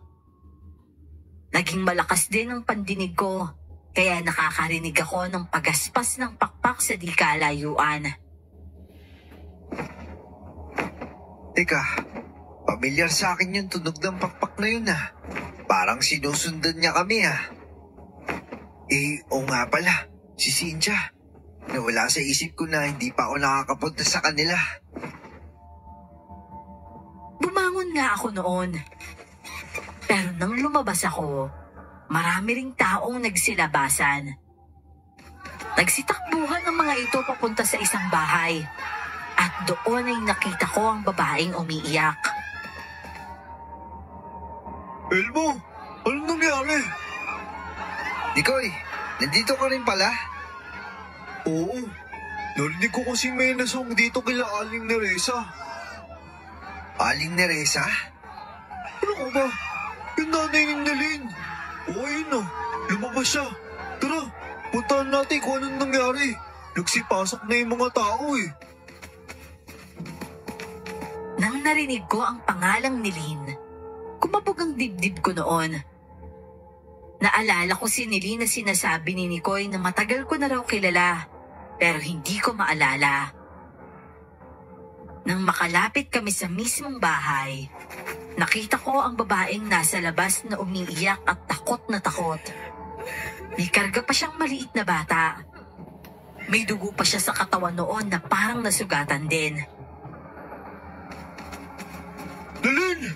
Diyos ko, ang dami ang mundo ko ah! Ano Elmo? Ayos lang ba siya? Malinaw na hindi pre. Nalin, anong nangyari? Yung bata ayos lang ba? Pinatay niya ang pamilya ko. Si nanay, si tatay, si lola. Inubos niya lahat. Grabe naman yan. Nakita mo ba yung pumatay? Alam mo ba kung sino? Isang malaking ibon yun.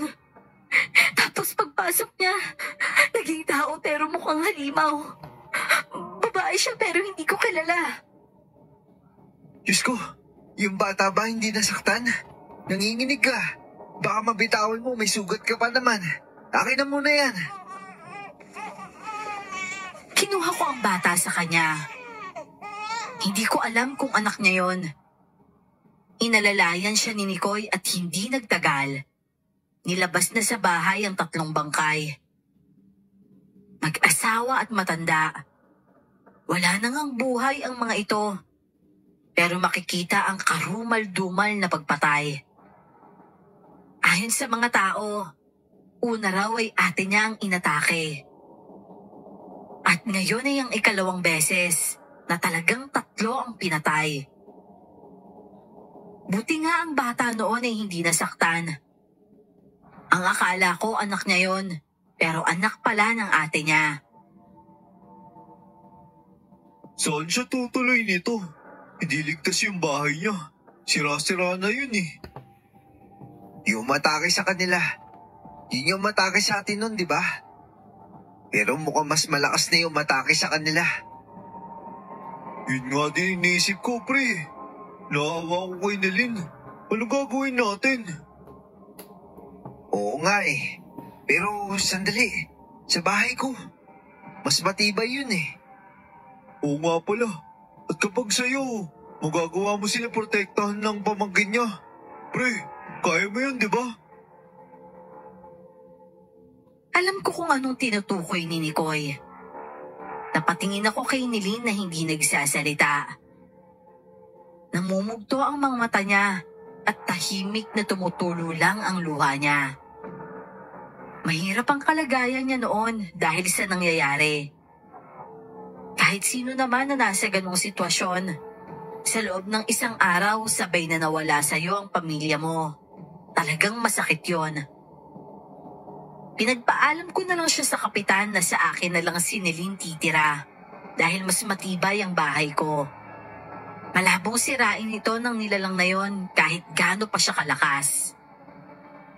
Dahil naman may kakayahan na si Nikoy pagdating sa proteksyon. Binigyan niya ng pulseras ang bata at ganun din si Nilin. Pagkalibing ng pamilya ni Nilin, agad na siyang lumipat sa bahay ko. Nahiya pa siya nung una pero pinaintindi ko na kailangan niyang maging ligtas palagi. Ito yung kwarto na gagamitin mo. Huwag kang mag-alala. Matibay yung bintana nito. Lalagyan din natin ng pangontra para hindi ka basta-basta mapasok. Salamat, Elmo ah. Pero bakit ka nagboboluntaryo na tulungan ako?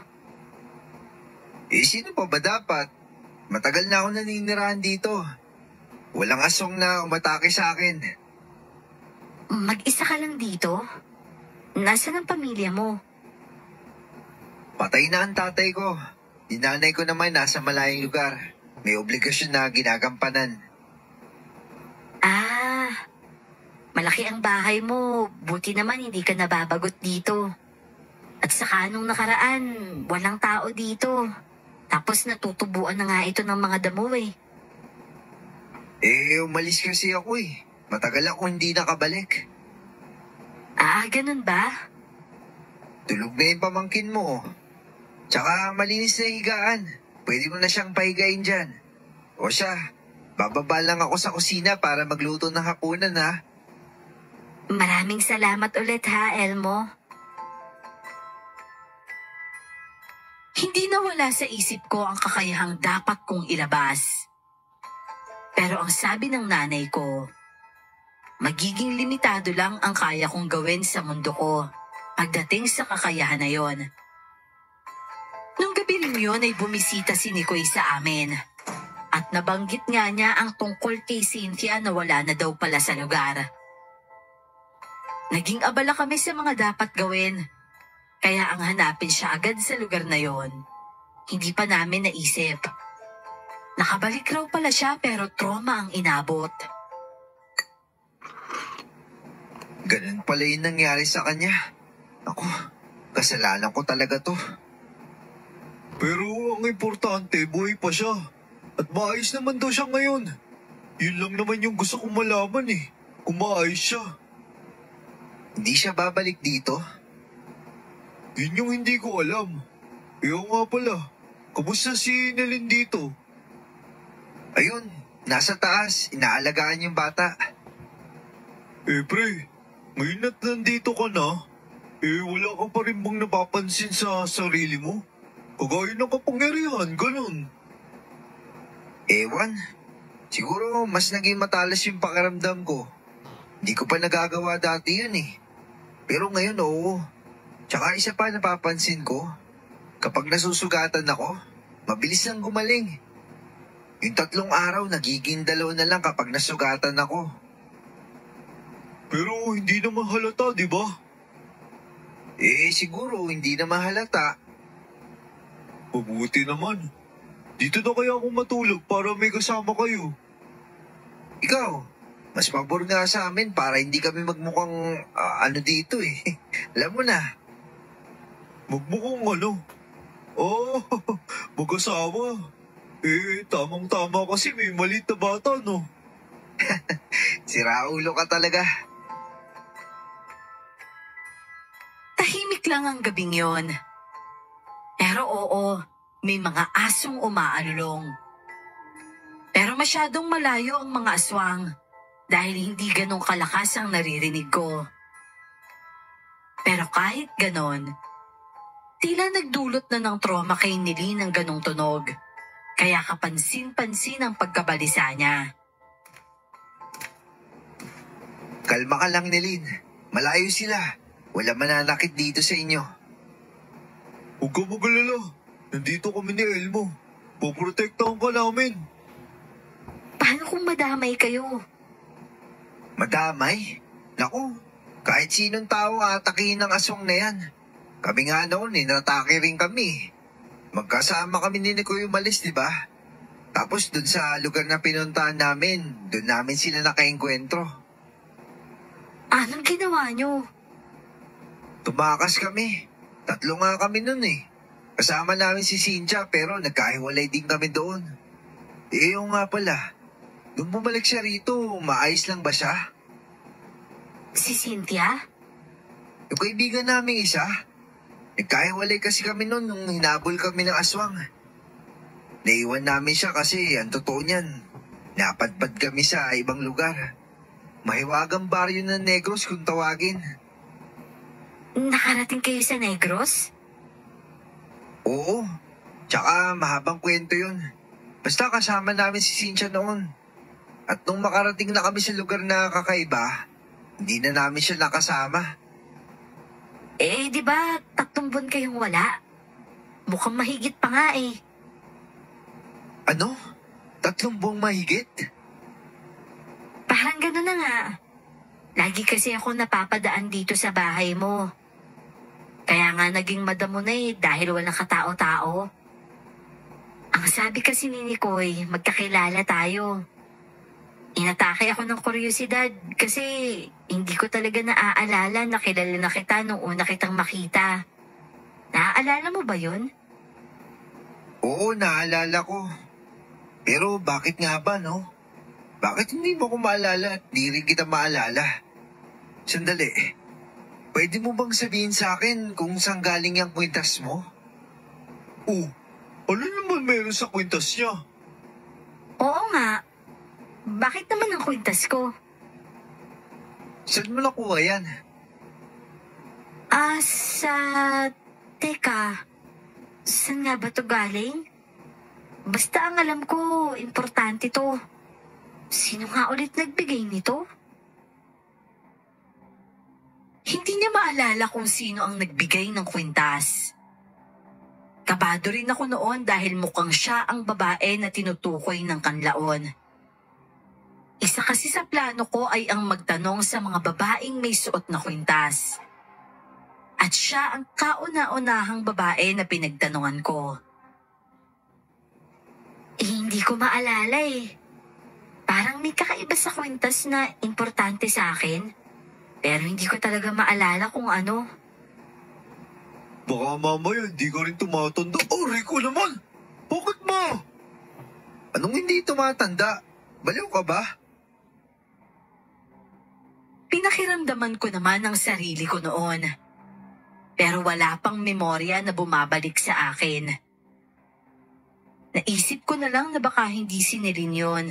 Kaya huminga na lang muna ako ng malalim. Nawala ang mga alulong ng mga aso noon. Si Nikoy naman, sa kwarto ko natulog at isang panaginip ang dumalaw sa akin. Panaginip nung bata ako at sinasalaysay nito ang buhay ko. Lumaki akong nag-aral at nagkaroon ng mga kaklase.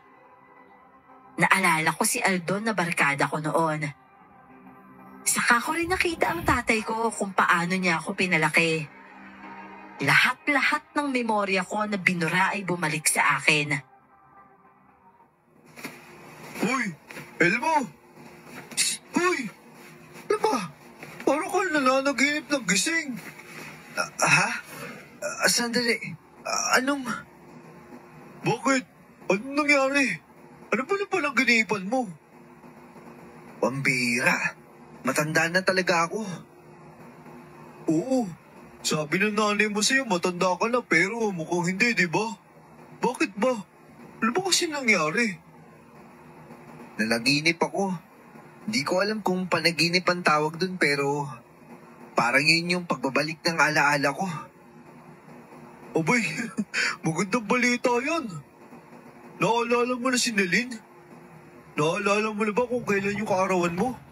Eh yung tatay mo, naalala mo na rin ba yung nakaraan mo nung bata ka? Oo, lahat-lahat naalala ko. At magugulat ka, pre. May mga dati akong kaibigan. Yung mga kaibigan ko noon, matatanda na ngayon. Diyos ko, anong gagawin ko? Paano kung sa pagbabalik na alaala ko, bumalik din yun sa kanila? Oh, hindi ko maintindihan, pre. Ibig sabihin ba, may mga kaibigan ka dito na lolo na ngayon? Oo, tsaka yung tatay mo, kaibigan ko rin. Yung lolo mo albularyo, kilala ko siya. Hindi lang mga kaibigan na naalala ko, pre. Pati yung mga naging kasintahan ko. Ano? Huwag mo sabihin sa akin na ilan sa mga matatanda dito naging nobya mo dati. Hindi, baliw ka. Pero magugulat ka sa napagdaanan ko tungkol dyan. Yung unang babaeng ginusto ko, lola ni Neline. Seryoso ka ba? Ang pangalawa, nanay naman ni Neline. Walang ya. Paano kung anak mo pala si Neline? Baliw, hindi yun, no? Eh, posible naman yun ah. Hindi ako gumagalaw na hindi ko asawa, no? Hindi ko anak si Neline. Eh, sandali lang. Itong babae na tinutukoy mong ipapakilala mo sa amin. Huwag mo sabihin si Neline yun. Nobya ko na siya. Kaya ipapakilala ko sana pero nawala yung alala ko sa kanya bigla. At nangyari yun kaagad sa kanya. Kaya biglang hindi niya ako naalala. Nobya ko si Neline, Nikoy. Anong pakiramdam ngayon? Na dati mo nobya yung lola niya. Ganun din yung nanay niya, tapos ngayon siya naman? Hindi ko alam. Nahihirapan ako. Parang nagsisisi ako na bumalik lahat yung alaala ko. Malala pala yung resulta. Makakalabas pa ba ako ng bahay nito? Paano kung naalala din pala nila ako? Ang hirap naman nito, pre. Grabe. Hindi malabo maging kaibigan mo rin yung anak ko pagdating ng araw. Naalala ko rin noon kung paano namatay ang tatay ko. Ang aswang na tinatawag ng lolo ni Nikoy na Mandaragit. Yun mismo ang pumatay sa tatay ko. Bumalik rin sa alaala ko ang sinasabi ng aswang na magiging katulad raw nila ako. Gagawin daw nila akong aswang sa pamamagitan ng yanggaw. At nangako ako sa aking ama na hindi ako magpapayanggaw. Kinabukasan naman, nahihiya akong humarap kay Neline. Pero ang tungkol sa lola at nanay niya, alam kong hindi niya alam yon. Kaya nang bumaba ako, pinatay ko na lang ang hiya ko. Nadatnan ko siya sa sofa na karga-karga ang bata. Pero nang makita niya ako, agad siyang tumayo. Elmo? Naaalala na kita. Pasensya na, hindi ko sinasadyang kalimutan ka. Ako rin. Bakit ba nangyari sa atin yun? Mabuti na lang naalala natin ang isa't isa. Kung hindi, habang buhay nating hindi alam kung anong meron tayo. Dahil nauna siyang nagsabi, napalapit ako agad at niyakap siya. Sobrang higpit ng yakap ko at doon ko lang napagtanto ang kahulugan ng nararamdaman ko sa kanya. Na ang lapit-lapit ng loob ko sa kanya dahil meron na pala kaming relasyon na nabuo. Masaya ang umaga namin yon. Ang daming tanong ni Nelin. Bukod sa tanong niya tungkol sa bakit parang hindi tinatantanan ng mga aswang ang pamilya niya, nadagdagan ito ng mga katanungan tungkol sa amin. Buti na lang na itanong mo yung tungkol sa kwintas. Dahil doon, naalala ko na sa'yo pala galing. Napapansin ko kasing kakaiba yung kwintas na yun para sa akin eh. Parang may connection yun sa akin kaya tinanong ko. Ikaw pala yun. Ikaw pala yung mahal ko. Masaya akong maalala ka, mahal. At dahil dyan, nabuhayan ako ng pag-asa na magkaroon ng kasama sa buhay. Kasi inubos na yung pamilya ko eh. Pamangkin ko na lang yung natira sa akin. Hindi ko naman alam na meron pa pala akong ikaw. Maraming salamat talaga. Ang aga-aga naman ako nitong mahihimatay sa inggit. Makauwi na nga muna. Maligayang yakapan sa inyo. Kasal na lang ang kulang eh. Halos wala akong paglagyan ng kaba ko noon. Bumalik lang sa akin ang paborito kong pakiramdam. Bukod doon, kasama ko pa si Nelin sa bahay at para kaming namumuhay na mag-asawa. Kahit papano din noon, naibsan ko ang lungkot niya. Hindi rin ako naglihim tungkol sa pagkatao ko. Nagulat siya nung una, pero sa huli ay naging masaya siya dahil naniniwala siyang kaya ko siyang protektahan. Isang araw naman, nang matapos na siyang maglaba, nasa lumang kuna lang ang bata, tapos ako ang nagbabantay nito. At siya naman ay nagsasampay sa labas. Nakabukas na ang pinto kaya nagulat ako nang biglang uminit ang kwintas na bigay sa akin ng nanay ko. At pumasok bigla si Cynthia. Cynthia? Elmo! Buhay ka! Diyos ko, buhay ka! Sandali! Huwag kang lumapit! Napahinto siya sa harapan ko. Nagulat sa naging reaksyon ko. Pero ako ay napahawak lang sa kwintas ko. Mula sa kusina ay pumasok rin si Nelin. At sinabing umiinit din ang kwintas bilang proteksyon na bigay ni Nicoy sa kanya. Bakit? Ano ka? Anong nangyari sa'yo nung gabing yun? Cynthia? Anong ginagawa mo dito? Bakit kayo magkasama? Anong meron? Nobya ko si Nelin, Cynthia. Ano ka ba? Anong ano ko? Anong magnobya kayo? Kababalik mo lang May nobya ka na agad? Sagutin mo yung tanong ko, Cynthia. Ano ka? Anong ano ko? Tao ako, Elmo. Sigurado kung hindi. Hindi ka purong tao, Cynthia. Ha? Alam mo, Elmo, ibang-iba ka na. Hindi ka tao, Cynthia. Aswang ka kaya umiinit yung kwintas na bigay sa akin ng nanay ko. Pati yung kay... Hindi ako nakailag nang hapitin niya ang bato ko at pinaglapit ang mga labi namin. Sa harapan pa mismo ni Nelin. Tinula ko siya pero lalo lang nang idiniin ang labi niya sa akin. Nalasahan ko ang laway niya noon at kabado ko. Naitula ko siya kalaunan at sa tindi ng galit ko, nasigawan ko siya. Umayos ka, Cynthia! Bakit ba ang hirap mong niyang gawin?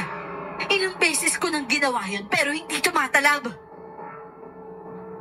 Imbis na sumagot sa tanong niya, tumakbo ko sa kusina at nagsuka bago pa kumalat ang iyanggaw niya sa katawan ko. Dahil umalis ako ay narinig ko ang dalawa ni Nelin na nagpambuno. Walang yaka! Ikaw palang pumatay sa kanila! Oo, ako. Ano naman ngayon, ha? Alam kong maaalala ka ni Elmo pagdating niya. Kaya gustong-gusto kitang patayin agad. Pero bakit ba napakadulas mo? Halika nga dito nung maingudgod kita sa sahig. Minadali ko na ang pagsusuka ko. Mabilis akong pumunta sa kanila sa sala. At nakita kong sinasakyan na ninilin si Cynthia. At sinusuntok to. Pero pumapatol si Cynthia kaya naman agad ko silang inawat. Tama na! Tama na! Hindi! Bitawan mo ako, Elmo! Siya ang pumatay sa pamilya ko! Walang iya siya! Hindi ito ang oras sa pagtutos! Humanda ka talaga sa aking malandi ka! Mangaagaw ka ng lalaki! Pagkatapos niyang sabihin yon, kumaripa siya ng takbo. Sinundan pa ito ni Nelin pero hinabol ko siya at niyakap sa bewang. Nagpumigla siya sa hawak ko pero hindi ko siya binitawan. Binuhat ko pa nga siya at pinaupo sa lupa. Walang yan talaga siya, Elmo. Siya lang pala. Tapos hinalikan ka pa niya. Pasensya na, Nelin. Alam kong ginawa niya yun para mayanggaw ako. Ibig sabihin pala, nagpapanggap lang siyang kababata ko. Ngayong nakawala na siya, sigurado akong babalik yun mamayang gabi. Hindi ko talaga siya mapapatawad. Sinira niya ang buhay ko. Ang dami niyang sakit na binigay sa akin. At pwes, lahat ng yun ibabalik ko sa kanya. At ikaw, pagdinis ka nga ng bunganga mo. Baka magulat na lang ako maging halimaw ka na rin. Halos buong araw siyang umiiyak noon. Ako naman, laging nalulutang at iniisip ang mga nangyayari. Dumating si Nikoy sa bahay at nadatnan niya kaming parang mga Biyernes Santo ang muka. Anong nangyari? Aswang si Cynthia, Nikoy. Ano?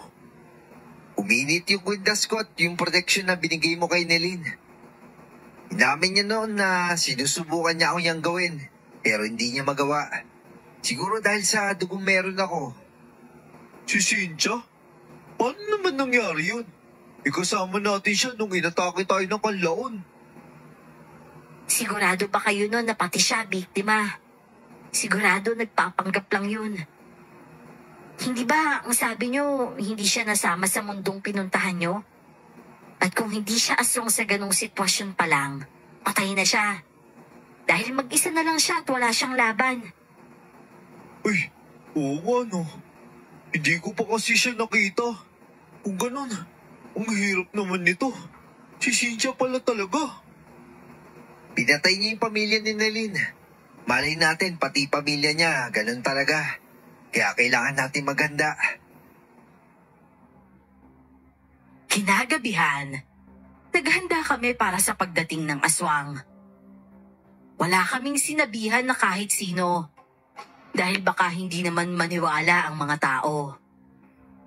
Tulad ng hinala ni Nikoy, hindi ito dumating at may ilang araw pa ang lumipas bago lumusog ang 3 mandaragit. Nandoon pa rin si Nikoy sa bahay. At si Nelin noon ay iniwan lang namin sa kwarto kasama ng bata na puno ng proteksyon. Cynthia, hindi ko inakalang ganyan ka pala. Magkaibigan tayo, di ba? Hindi na ngayon. Dahil din sa'yo pumalpak ang misyon ko. Wala nang pagkakaibigan sa pagitan natin. Dahil kahit kailan, hindi ko kayo tinuring na ganon. Pagkain na kayo sa paningin ko. Huwag kang mag-alala. Nagbago na rin yung tingin ko sa'yo, Cynthia. Halimaw ka na para sa akin ngayon. Sinindihan ko ang goma na hawak ko at itinapon ito sa bakuran. Kasunod nun ay kumuha ko ng kawali at sandok at ikiniskis ang mga ito. Nagdulot ito ng ingay na nagpairita sa kanila.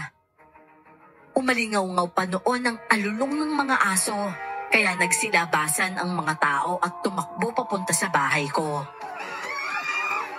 Tatakas pa sana ang aswang, pero kinuha ko ang bangkaw at hinagis ito papunta sa kanila.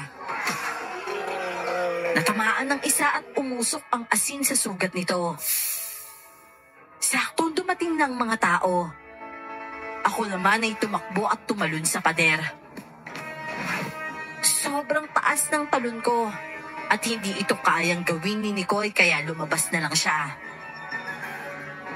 Bumalik ka dito, Cynthia! Pre, hintayin mo ako!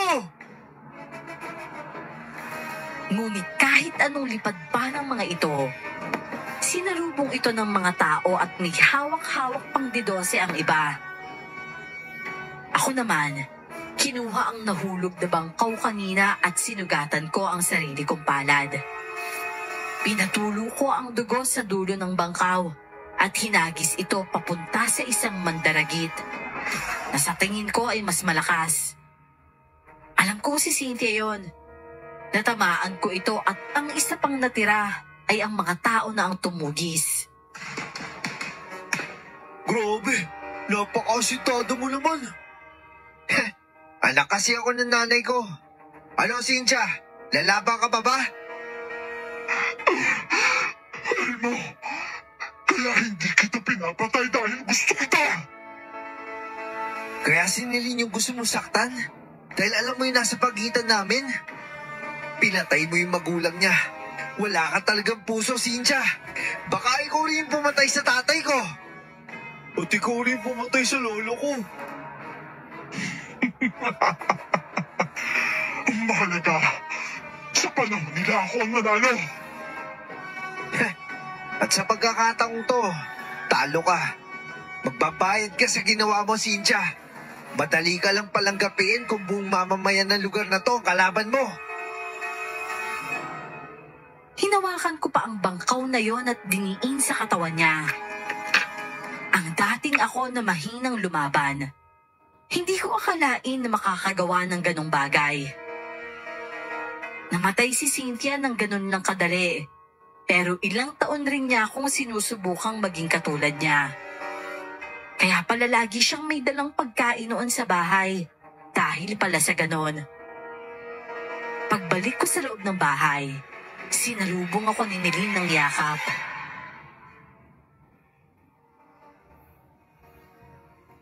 Akala ko pati ikaw na pahamak na. Anak ako ng nanay ko, Nilin. At hindi ako ganun kadaling mapahamak. Matapos mahuli ang 3 mandaragit, ginampanan ni Nicoy ang kanyang pagkaalbularyo. Ako naman, natutunang isabay ang katawan ko sa edad ni Nilin. Ikinasal kami noon at namuhay bilang mag-asawa. Nagamit ko rin ang kakayahan ko para pagandahin ang sarili sa paningin ng iba kalaunan. At nakakatulong rin ako kay Nicoy sa panggagamot niya. Dahil isa rin yun sa mga kaya kong gawin. Dito ko na lamang po tatapusin ang kwento ng aking Lolo Elmorio. 2 po ang naging anak nila ni Lola Nilin. Naging manggagamot po ang isa. At dahil po sa lahing meron siya, naturingan siyang may himala noon. Maraming salamat po sa pag-ere nitong kwentong ito. More power po sa channel ninyo. At God bless you po.